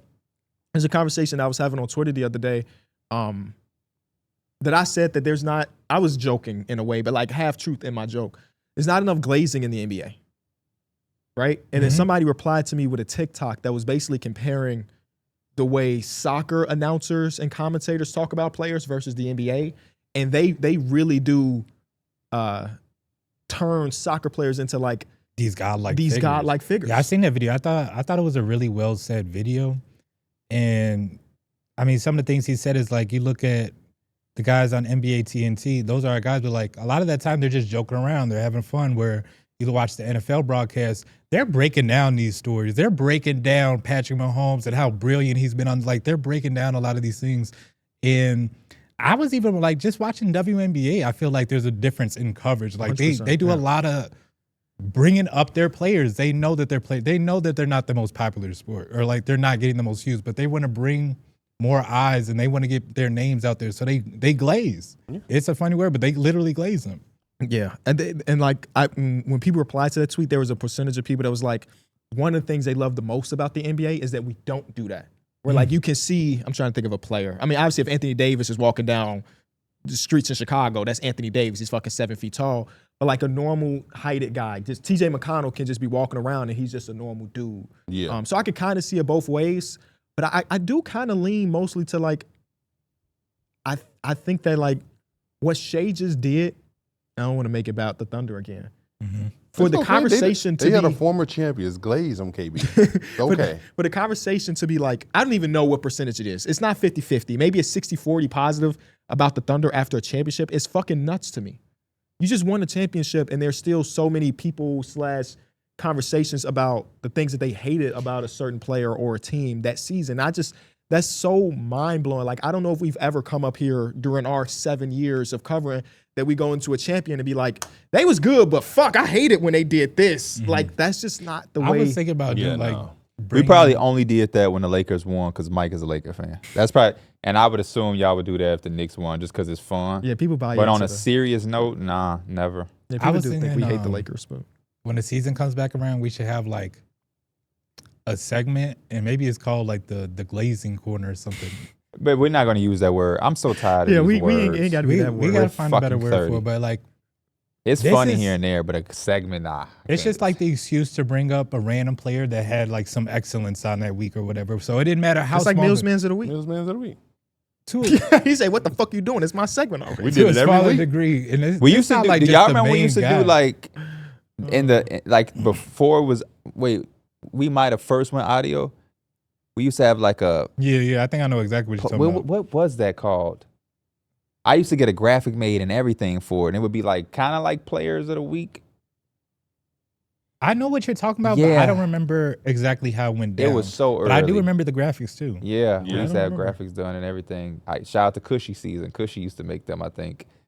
Didn't Cushy also do like clips for us back in the day? Yep. Shout out to Cushy, man. Hope you doing Cushy was good, the Cushy. first person that was like making content and stuff for it. Like you see how with the world that's came to now with the Neurons, the Lances, Ryan and Sixes, Bucks and everything. But like before all of that, yeah, it was like Cushy was the first person. But yeah, man, that was my feeling towards the Kobe thing. And I know I told people on Twitter that I was going to talk about it the first episode I came back. But the shit honestly makes me mad. And after my surgery, when I would get mad, like I could feel warmness in my stomach. So I'm like, I ain't even gonna put that energy. What they were out saying yet. about Kobe? I just feel like Kobe just been getting disrespected because it's just like he's not here and motherfuckers is just talking. And You I think talking Twitter or where? a where's little it? bit of everything. I'm Okay. talking Twitter. I'm talking the dumbass shit that Tracy McGrady said because Tracy McGrady isn't Kobe Bryant. As much as I love T-Mac, the real is the real. I don't love anybody more than I love the truth. I'm not lying to anybody I like, respect, or got love for. Don't give a fuck if you come out of me. And when my kids get here, I wouldn't tell my son he the greatest shit ever if his ass wasn't going to make the 8th grade team. You get what I'm saying? Are you talking about the quote when T-Mac said that he was never given the opportunity to compete for a championship? Yes. And and somehow Kobe Bryant was brought into it because if he had this and that, he would have done the same. And I just don't believe that. I watched Tracy McGrady. You know what I mean? We're not talking about a guy who was losing at the conference finals or in the final. We're talking about a guy that didn't get past the first round. He also played with Yao Ming. You know what I mean? Injuries and things happen. Kobe Bryant is a bad motherfucker. I'm talking about Jeff Teague also saying, man, Kobe wasn't locking up like that at the end of his career. Who gives a fuck? Yeah. Oh, Yeah. yeah, I remember. Because there was also somebody that disputed that. They put together a montage of Kobe in that late age locking up certain guy. He was locking up Kyrie. But again, it's all based off what you want it to be. You can find anything to make, you know what I mean? I'm not here to say Kobe was the best defender in the league at fucking that age. But it's just like Kobe sits on a certain pedestal. I think Teague was also kind of saying that once you get that all defensive thing, the voters kind of just give it to you. But to me, that's cap. Yeah. Because I could go back and show a lot of guys that was respected as defenders that don't have as much. Yeah. We all knew Bruce Bowen was locking up. But has like, you know what I mean? Like there's certain defenders. How many does Tony Allen have? When Tony Allen was later in his career, was they just throwing him on there? I don't think so. Let's see. You know what I'm Let's see saying? how many did he end up with? Who else is like these? And maybe Tony Allen is a bad example because Tony Allen is not a Kobe. Yeah. You know what I'm saying? Yeah, I think the name holds a lot of weight there. He has 6 all-defensive teams. His last, how many does Dwayne Wade or Chris Paul? Chris Paul has 9. Actually, Tony Allen did make one. He was a defensive second team in 2016, 2017, right before he went to New Orleans. His second to last season. So he still made it at the end of his career. What did y'all just say? Dwayne Wade? Any of the guys that have a bigger name than Tony Allen. Okay. Somebody that has these all-time I don't remember if names. Chris Paul has 9 All-NBA or 9 All-Defensive. It's one of the two. It's 9 and 10 is the numbers. Let's see. Damn, you Dwayne studying Wade. that shit, ain't you? That's That my guy. basketball What reference. Narwhal say? It's Chris Paul. I have to know. Dwayne Narwhal Wade. said that? Not about Chris Paul, but he about said to it say. like when people be like, "How you know that, Narwhal?" Right, Like, I have to Yeah. know. I have to know. Dwayne Wade only has 3 all-defensive teams. And they all came early in his career. Chris Paul has 9. Yeah, I was right. He has 9 and 11 All-NBA. Damn. 11 All-NBA is Ain't a he lot. good? It's a fucking good 11 one. all-NBA. 11 And that's All-NBA is a position lot. lock, not 11, by the way. Right. The real way. When he was going against the Kobe's and the Wades, you know what I mean? Well, like, he wasn't going against them head up. I don't know, man. And Kobe from that era too. Well, Kobe guarded Tracy McGrady. They weren't like, hey Kobe, you know you can guard Kirk You Hyatt. can go guard Shane Battier. Yeah, fuck that.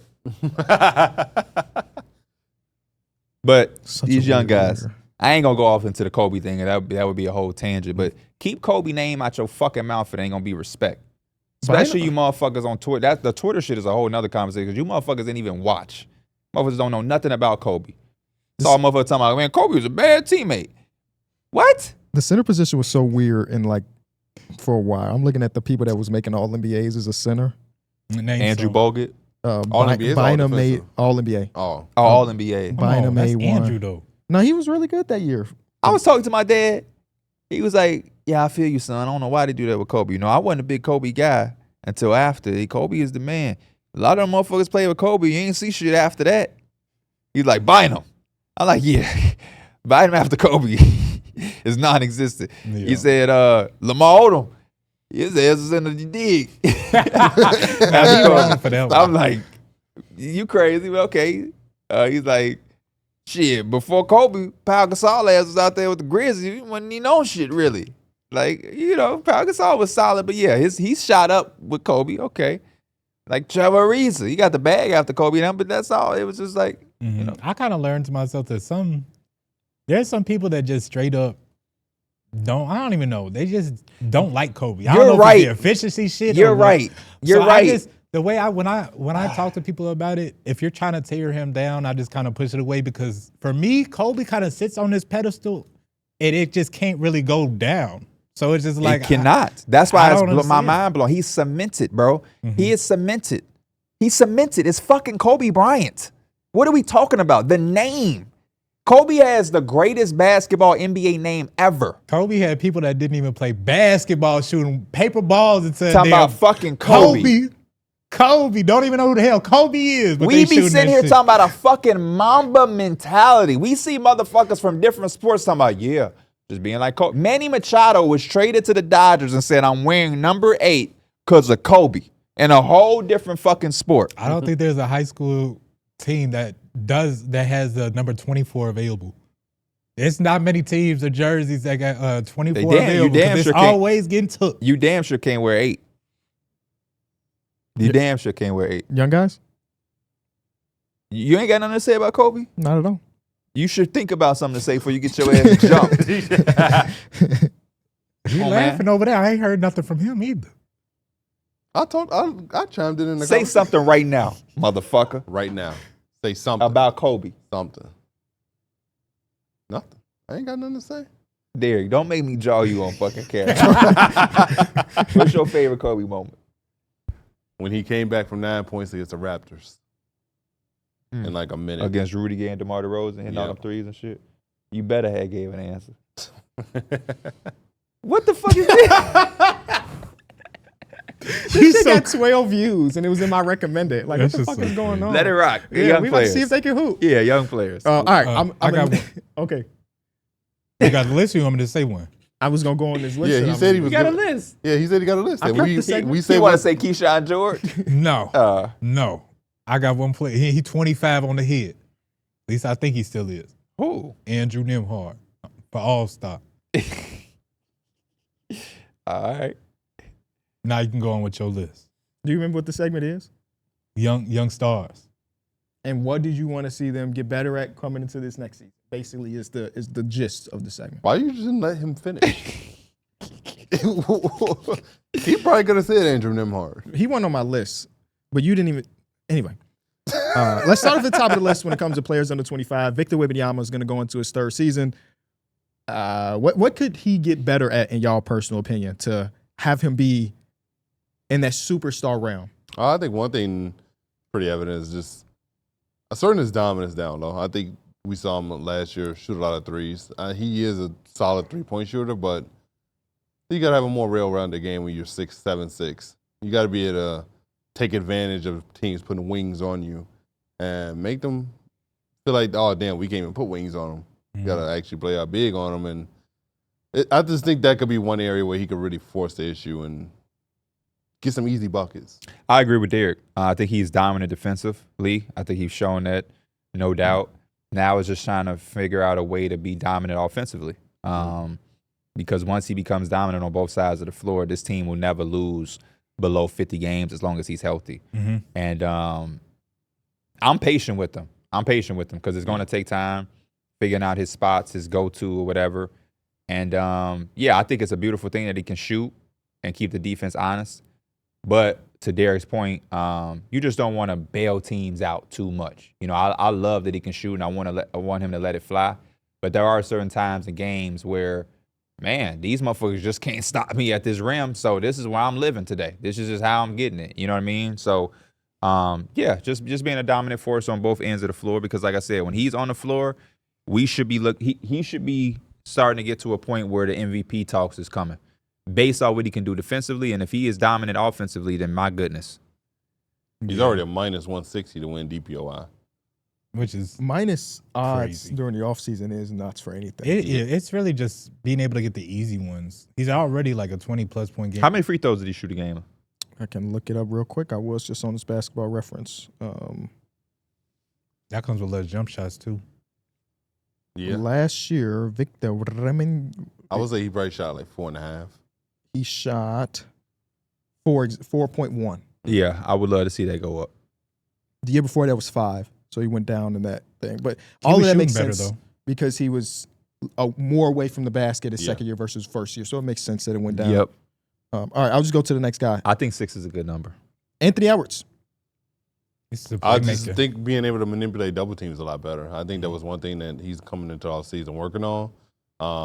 I thought he got better at it throughout the course of the season when he said he was watching film on how Luka did it. But I think him having a full off season of really watching film and learning how to manipulate it, I think that could be one thing that can take him to another level. I'm going to say repeating last year, being able to shoot the ball consistently as well as he did over the course of an entire season. I think that's going to bail him out a lot as far as the playmaking, as far as manipulating double teams and everything. If you have to guard him how teams were last year as a legitimate 3-level scorer, he's going to be able to pick his poison and empower his teammates even easier. So just continue to be that type of shooter that he was, because that was crazy. I don't think we talked about that enough. Yeah. He made 4 threes a game, man. Yeah, that's crazy. So if he's able to be that type of player, if that wasn't like I don't even want to call it a fluke because he did it for a whole year. But you see guys shoot it crazy and then it may not be the same. But if that's just who he's going to be as he's evolved, It's the difficulty of those shots too that make it overwhelming. yeah, they are contested. Yeah. We're talking about fourth quarter, legs is gone because he's competing defensively. But if you're able to do that, man, I just think that the amount of pressure he will be able to put on defenses will really help this team, considering the fact that the point guard position is respect Mike. We respect Mike Conley, but he's getting older, and we just don't know what we're getting with Rob Dillingham. So we might have like these Anthony Edwards stretches of games where he's the point guard and Dante DiVincenzo is playing off of him. So yeah, the more cemented he will be as a 3-level scorer, where guys got to pick him up at that 3-point line, he'll be able to pick his poison. It's the playmaking aspect, and then alongside it, it's kind of like being able to empower your teammates to kind of make them better. I think he already has like the leadership, but again, it's just more so the playmaking and being able to know, let me get Jaden going or let me get so-and-so going so I can operate better down the fourth quarter. Because just scoring-wise, he really has it all. Like, I don't think you're really improving the scoring aspect. I mean, shooting-wise, even if he don't shoot as good as he did last year, I think he's still going to be like a phenomenal 3-point shooter. It's just the other things around it. Paolo Banchero, one of the most interesting names on the list. I'll go first. I need him to use that fucking body that he has way more than what he has done over the last couple years of his career.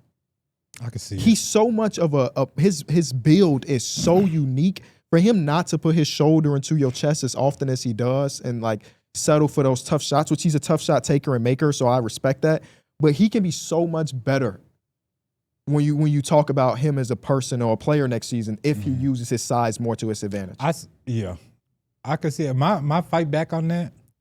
That shit got to be hard when they literally walling up the paint. Being a superstar is hard, man. When they walling up the paint, because dude over there won't shoot the ball. Dude over there is shooting 30%. This guy, like, when everybody's not shooting the ball, it's kind of hard to sometimes just put your shoulder down. Yeah, I see what you're saying, but sometimes you just got to force the issue. I think that's what KB's saying. He has the size and the will Did y'all see that post to where it be able said, to force the issue. y'all see that post where it said there will be another Steph Curry before it'll be another LeBron? I did see that. And then underneath that post is like the other LeBron, and it was Paolo. Yeah. montage. Yeah, they're not close. That was a crazy. That highlight reel literally does make him look like the next LeBron. But it's not. Yeah, he's more of a Carmelo than LeBron. Yeah, come on, bro. Bro, Bron was getting the ball off the glass and taking 4 dribbles and dunking on your head.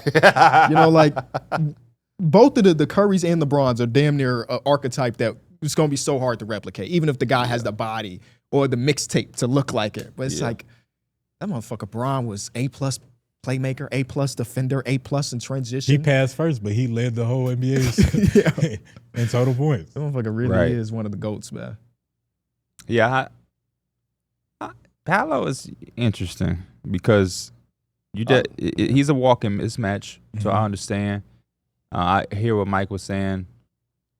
I'll be honest, I just want to see him be healthy because last year was very disappointing. First 6 games of the year, he was averaging, 32 or some shit like that? He had the 50 ball. Was that the first one of the year? Did it get the first 50 ball come from him? Question. I just remember he cried, didn't he? Yeah. He got his money. He got paid. They got Desmond Bain. So I want to see him be healthy, and I do want to see. He has elevated every year so far. So I kind of want to see him on that same trajectory. And just get to it, man. Don't feed into what people are saying on social media. Yeah, I'd also like to see another. I know the playmaking solid. Take another leap. You got Desmond Bain out there now, space the floor. There should be a lot more spacing for you and a lot more room to create and force the defense to collapse. And I think we could see another leap for the playmaking aspect. And the defense is solid. I think Paolo's a very rare one, but I think he could take the defense to another level with his size. How many points? What y'all think he averaged last year? Last year he 46 averaged 24 games. and a half. I was going to say 24-3. Full stat line. 24 and a half, 7 boards, 4.5 assists. I'm going to say he had like 9 boards. He averaged 26.7.5 boards and 5 assists. 26-7 and 5. No, 26-8 and 5. It sound like LeBron a little bit. 26-8 and 5. I just said it sound like LeBron's. That don't sound like LeBron stat-wise?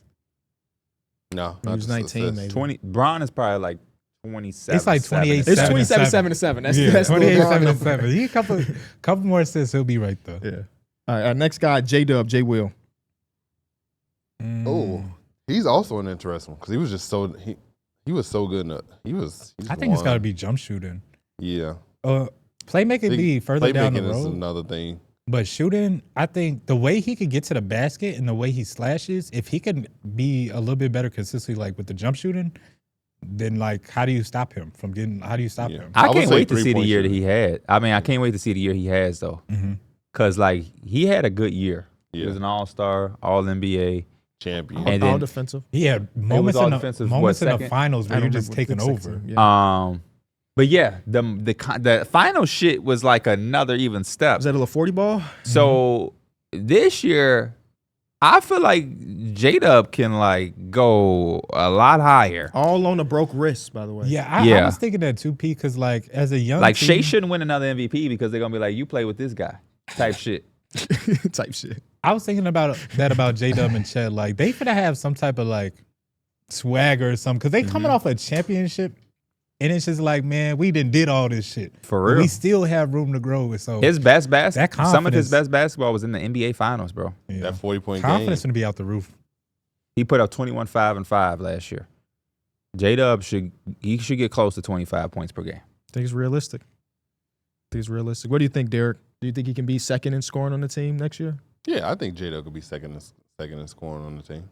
I know I said Chet would probably be the second option, but I think J-Dub has convinced me. I forgot you said that. Did I agree with you? I think you did actually. I can't remember. I don't see Chet getting up to 25. At least not right now. It'll be Maybe tough. at some point. It will be tough, but I think he also has the defensive part, which maybe that's what it was. He Maybe can I hang was his hat saying on. he was the second option or the second best player because I value what he did defensively.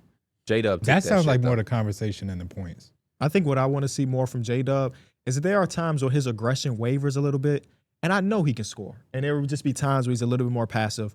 And there you saw that in the finals. You saw that in the playoff round where, like, I'm more talking about last year, where Shea's, like, looking around like, come on, somebody else, please. And then we get the 40 ball. That really helps.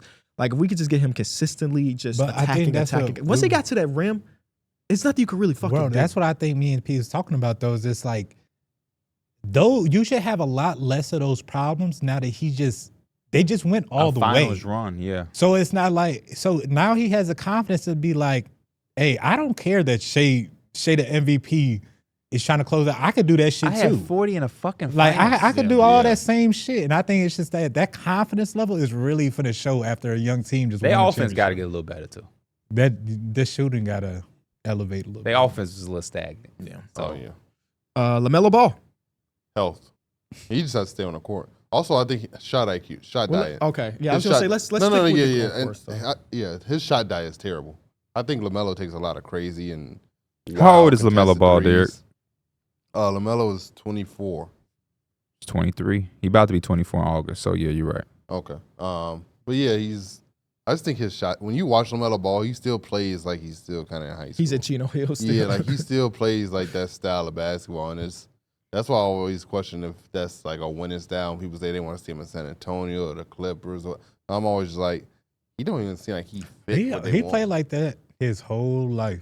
But And maybe like, he only plays like that because he's in Charlotte. But Charlotte, no. That little year he had at Spire, where he played with Watts, that went to Michigan State. What's his first name? Rocket Watts. His first name is Rocket. I believe so, right, Christian? That's fucking tough. Yeah, Rocket Watts. I think Isaiah Jackson was on that team that plays for I the remember when he was Pacers. playing in Lithuania. He had some like cool. He had some calmness to his game. Yeah, that's Spire, and again, that's his high school technically. But that was the more common side I was seeing, was being a real point guard, real decide like. But I don't know.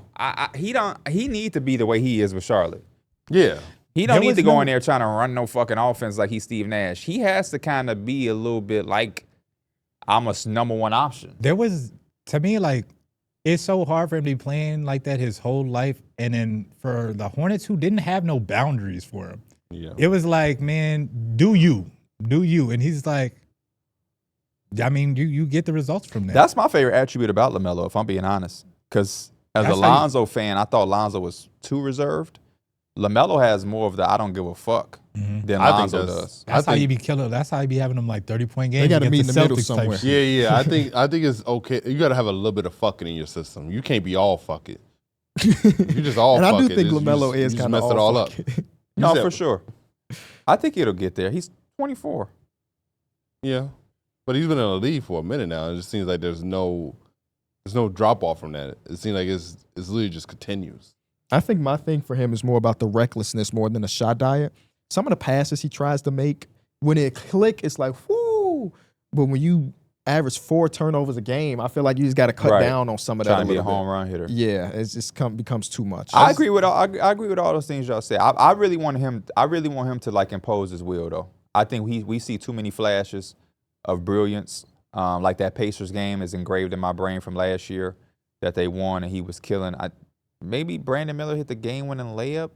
Tip in, was that a different game? Yeah, no, Brandon, he did have a game with a tip in. Yeah. Was that against them? That was against the Pistons. The Pistons? That was Okay. against the Pistons. But they had some really good games that like when they're healthy and LaMelo is like on his shit, they win those games and it's exciting. And Because they were losing that game and they came back. yeah, and you look at Did it we like watch that on playback? maybe. I feel like we watched that on Maybe. play. Or Because I feel like we flipped was through it. all there. Yeah. But if it felt like, man, this is why people talk about the health so much. Nobody's saying the Hornets going to win a championship, people at home. But they could be a lot better if Brandon Miller and LaMelo and Mark Williams are healthy. They could be a lot better.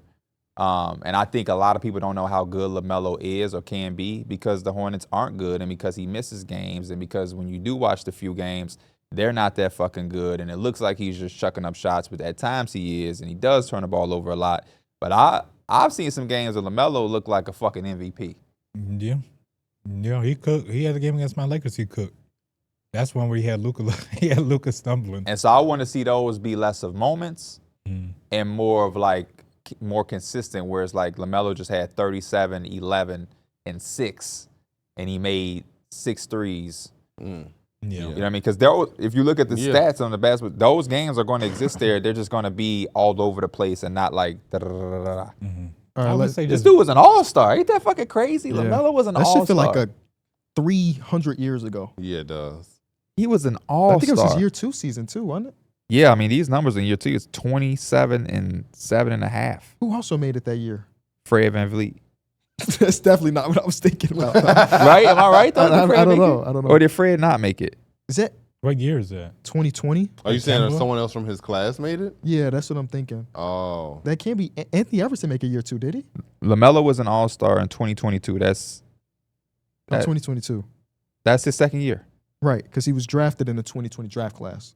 But I So don't think, did Ant-Man make it the second year? 22 NBA All-Star. rosters. I just know. No, Tammy Ant-Man made it flying in 2023.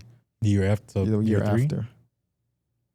I just remember him being there with somebody else that was really young, or maybe I'm mixing things Darius together. Garland. So it was Darius Garland, Jared Allen, LaMelo, Is Ja on that team? Am I thinking Ja, about Ja? I might be thinking DeJounte. because that's year 3. Wiggins for Ja. fucking made it. Oh yeah, shout out to the K-pop stands. All right, let's play with a little bit of pace here. Evan Mobley. Just offensively, I think defensively he does everything that you would need. Just the aggression part. I think he needs to really come out, and there was games where Donovan Mitchell was looking for somebody to help him. Evan Mobley has the size and skill set to be able to go do that on a consistent basis. The scoring part, but I also think that like if he's gonna be able to score at a high level, he also kind of has to be able to run out play out of the post. Like you should be able to run some things throughout the post with Evan Mobley the way he can score. Yeah, consistent corner 3-point shooting also is something he worked on a lot last year. I think he can continue to grow on that part of his game as well. Kay Cunningham. Cade Cunningham, the turnovers. 10 turnovers in a game is sometimes crazy. He was doing that a lot last year. I know I said 10 turnovers from Cade doesn't really hurt the Pistons, but in theory, You said that? yeah, I did. It didn't really hurt them. When the hell does 10 Oh, turnovers did not they hurt? won the game? Yeah, they Is were what you still mean? winning Okay. games with him still having that, but you still don't want your point guard having 10 turnovers. You want anybody's shit. I don't even want my team to have 10 turnovers if I could control it. No, my goal anytime is to have under 10. Cade Cunningham, he needs to be. I just want him to break out even more, be a legitimate star. I'm not even really worried about him though. My thing for them was the Jaden Ivey. I want to see if Jaden Ivey can have a breakout year with the Pistons, personally. What was his injury again? Fractured leg, I'm pretty sure. Then Cole Anthony dove into him and snapped his leg. Oh, that's yeah. Yeah, it's the turnovers for Cade. I think it's more about like, this is gonna sound crazy, but like lessening his load by hiring, and that means hiring his efficiency. So like some of his progression is Jaden Ivey taking the ball out of his hands and him playing off ball a little bit more, more than anything. Like, I'll enjoy seeing him play with Dennis Schroeder. I enjoyed it a lot. Same. Alperen Sengun. For Sengun, I think it's more so. I think he toyed around with his jump shot a little bit this season. We know he got the push, the that little post float hook, push. that little post hook, I thought that was his go-to. I don't want to turn him into no fucking Wembanyama type guy, but like it just opens up the game if you can. Yeah. Like even Sabonis, he wasn't a respected shooter last year, but he's an KB. efficient shooter last year. He was one of their best 3-point shooters. That's what I'm saying. But he wasn't. It ain't like he was getting a contest. He was wide open, knocking him down top of the key. And Yeah, that would just Sengun did that. open up the game a little bit more. yeah, I think that's probably one of his biggest weaknesses. Maybe also just because his offensive game, I'm trying to, like, he's a very good passer. He's good at putting his back to the basket. He's good at getting to the little post midi or even getting all the way to the rim. He'll dunk on you sometimes. Maybe it's just defensive. Maybe just getting better and improving the edges defensively. Because he did anchor one of the top defenses in the league last year. So Shouldn't go unnoticed, man. I would say also being like the point center on the floor as well too. Like he did a really good job of just getting the offense set up when they were kind of scrambling in the playoffs. yeah, continuing also to take advantage of KD being there, providing that spacing. Scotty Barnes. The jump shot. I thought we saw flashes of him really being able to self-create and shoot off the dribble. I just want to continue to see that grow. See there being another leap in that department because he's not going to always just be able to put his head down and get to the basket. I want to keep seeing him grow as an initiator. Because shout out to Emmanuel Quickly. I'm not looking at Emmanuel Quickly as a point guard in my mind. Same. So if it's not going to be him, it's got to be Scotty Barnes in a lot of I think cases. that- I thought that's why they got Emmanuel quickly because he fit He could play like a combo or off of him. Yeah. I think this is going to be one of Scotty's best years just because he's got so many weapons around him. Me too, Mike. As long as they're healthy. I'm yeah. banking. I'm really counting on it because I love Scotty Barnes and I didn't like last year for the Raptors. I feel like I don't have any Scotty Barnes memories from last year. Same. And the year before, he was shooting the game winners over the Spurs from 3 and shit. It was so nice. I mean, they do have three guys who can essentially run like a point forward type role for them. So None of them are like Scotty. No, but I'm saying like, Who are the three? He talking about Ingram, RJ, and Scotty. yeah, RJ, okay. like they can kind of run like that point forward type role. So it I kinda think takes Scotty is legitimately like their point forward. can be a point guard. Yeah. Yeah. Because Brandon Ingram, he's still trying to get points. I want him And to I do would that too assume the because I'm same paying thing him for $40 RJ million a year Barrett. now. I got a lot of names here, but do y'all want to throw out names yourself? I want you to keep throwing the names out. Yeah. I'm in Thompson. I'm in Thompson. I feel like both brothers. I just think you want to package them together? I think just because they jump shot is just so janky. I'm in getting to that mid range jumper. If he could consistently get that, I don't even want him to shoot threes. But if he could just get a solid mid range game, and then the next year we see a progression with the threes, like let's just take baby steps because he was trying to get to that midi, but sometimes if he can hit that midi, I think it unlocks a lot. I'm gonna give y'all a plain ass answer because I'm gonna be completely honest with you. I want him to do the same exact shit he did last year. Just do it more. Just start all 82 games. You got to come off the bench. Just keep doing what you're doing. If you don't want to shoot mids or three, whatever the fuck you was doing last year, do it for 30 minutes, 34 minutes. That motherfucker is serious. Don't do nothing. Work on your game. I am not telling nobody not to work on their game or expand or be the best player you can be. But if he give me what he gave me last year, just on more minutes, and he's starting, just more volume of it, I'll take it. Pause. Yeah. Because I know what KB on this. I was reading, so I wouldn't even The really way pay I think attention. about it, it's just, I think about just preserving yourself. It is going to be making it a little easier because you're not built like a Zion. And again, it's kind of funny to talk about the injuries, but like you're not built like a LeBron. You're a little bit more slimmer. So like, I feel like if you can save yourself from some of that contact, it can help you. He can't, Mike. He can't. Some guys just aren't able to. I don't watch him in Thompson and think that there's anything he can dial back. There are some guys where you could be like, Bron, coast it. Min Thompson is always in full gear. I've seen that from the OTE shit. Yeah. When I was kind of like, this shit is OTE, but these motherfuckers move different.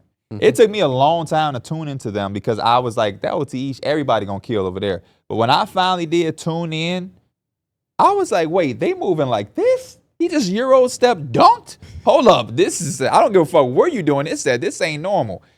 They don't turn that shit off, man. Anytime I've seen those two guys playing basketball, it ain't been no coasting or like, no, they full speed, jumping as high as they can, trying to block everything. They're not passing up on any play that they can make.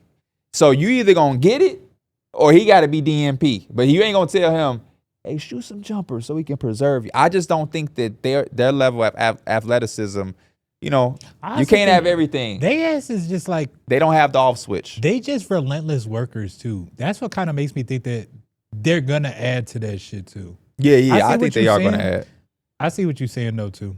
Because again, he is gonna add though. I'm not saying he's gonna give me the same exact shit. That's a given. All you saying is basically like he's on the right path. Yes. Some players that like you don't even really need to do much. You just need more of the opportunity to do so. Yeah, and I think he's gonna get it. Y'all think they're gonna be the twins that end up being on the same team at one point? No.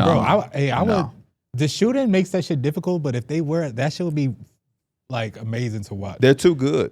You don't think they team? They're too good. Min Thompson, as of right now, we'll see what it's are because he had the issue last year with the blood clot and he came back a little later. So we'll see the full season this year.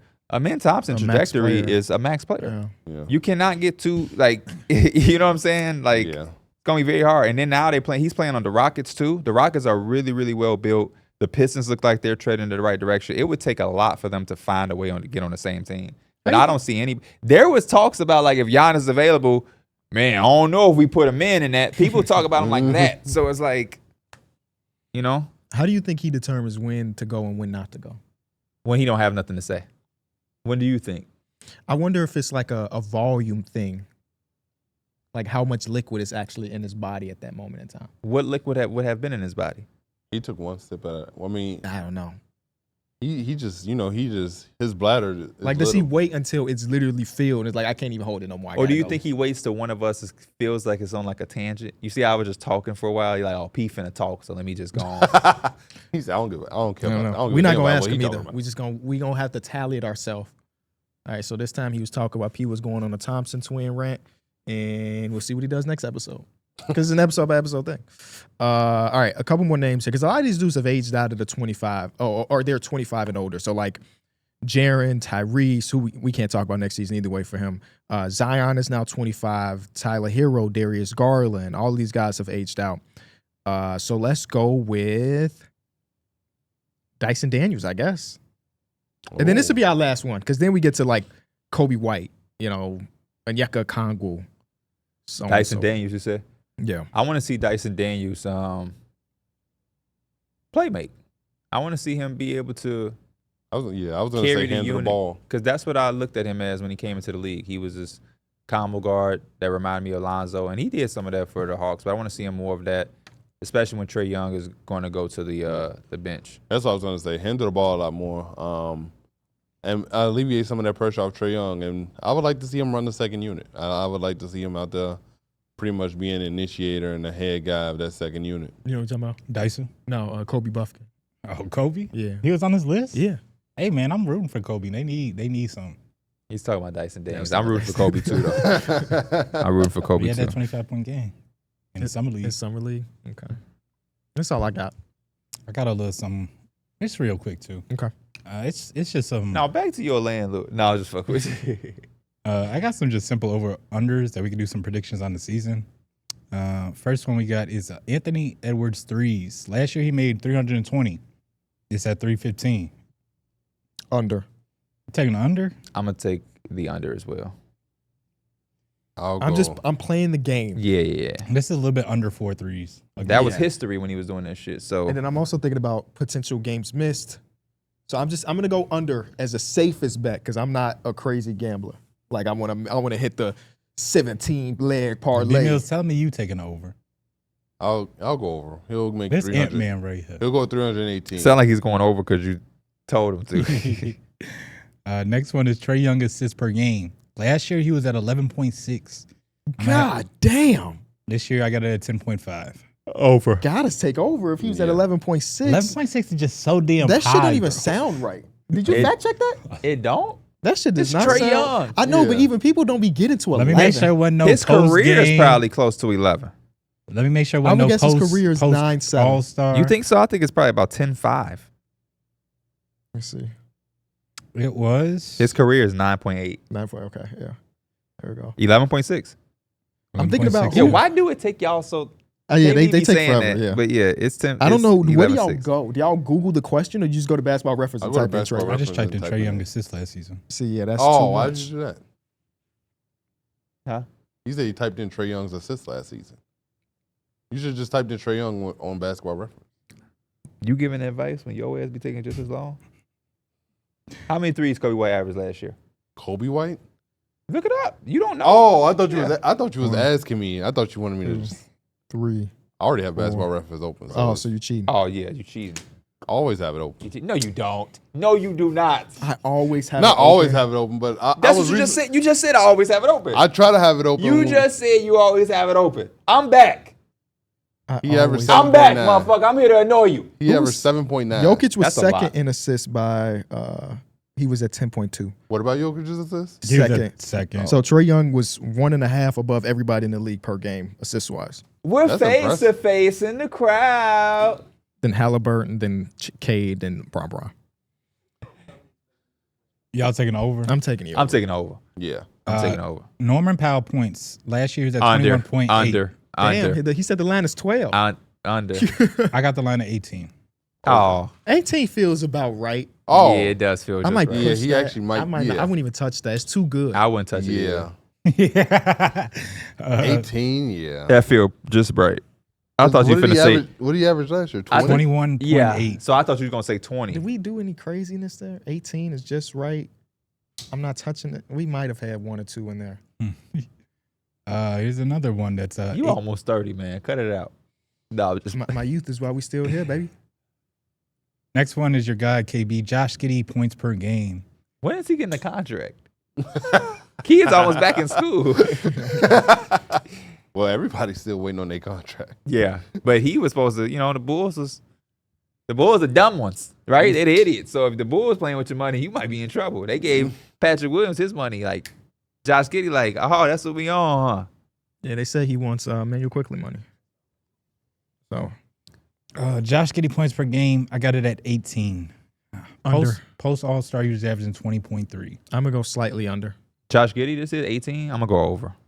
Over? I think he can average 19. Yeah.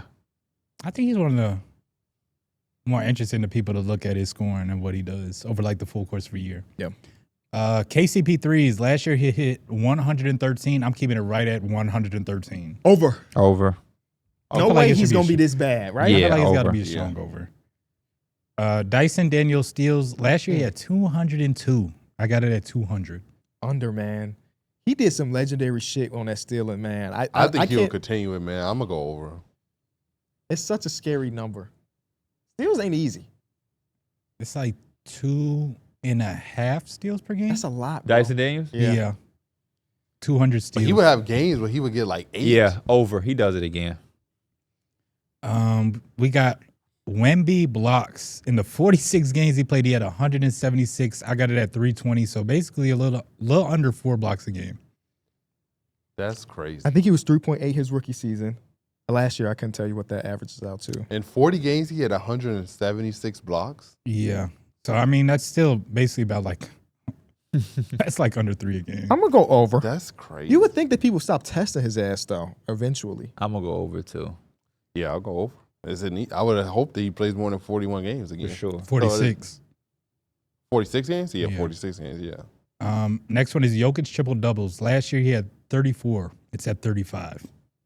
So he gets more this year? He gets one. This is the best player in the world. Yeah. And his Yeah. team got Yeah, better. he gets more. He I'll go- over. I'll go He got over. more weapons. Yeah, he got more weapons. I'll go over for sure. I wonder how many of those he missed by like 1 assist or 1 rebound or something. A bunch. No, yeah. I remember he had 9 rebounds one game. I took him for 10, and he would have had a triple double. So. Next one is Klay Thompson's threes. Last year he hit 216, which was the lowest since basically 2013 if you don't count the year he got hurt. They're at 230. It's Klay Thompson. I'm going under. I'm sorry. I think I go under as well. I'm Damn, sorry. Klay. I'll He go. distracted with Meg. That might actually boost him up. Yeah, I'm going to go over. I think Meg gave him that boost.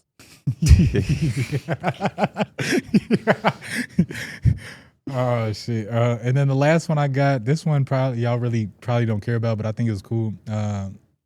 Tumani Kamara, charges drawn. He led the league last year with 31. It's at 30. I'm going to go under.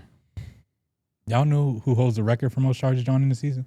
How old is he? Ersan Ilyasova? It's our son Elias. That Good makes sense. pull, Derek. Good shit, Derek. I Guess how many definitely he didn't think he drew. was- Guess how many he drew. In one season? 100? And again, like Fuck no, Derek. Oh, That's 100 over 1 charge? a game. Kama- 49. 51. 51. Yeah. That's nuts. Because, yeah, You're just giving up your body. And this is not a guy who played 37 minutes Yeah. a game. I was thinking like Kyle Lowry or some shit. Some Kyle guy that Lowry was has a actually- record I for was most definitely thinking total. I was thinking of a guard for like of sure. all time. Yeah, I don't know what the number What a is. great record to have, Kyle Lowry. Villanova guards, man. You don't see people take charges like that. It was Tumani Kamara with 31. After that was Austin Reeves with like 20. Wasn't there a rookie on the list? I only see the top 3. It was him, Okay. Austin Reeves, and AirPods who were the top 3. Josh Okogie, 1-year deal for the Houston Rockets. Hey, just rich getting You want to rich. spend 2 hours on that, or are we done? What's your thoughts? He was cool when we met him in Toronto that one time. He Hey, was man. cool when he got who he No, bought? on a serious note, we are going to say this. We should have said at the top of the show. Rest in peace, Malcolm Jamal Warner. Oh, for sure. Rest in peace. For sure. Rest in R.I.P. peace. Rest in peace. Yes, it's nuts to like.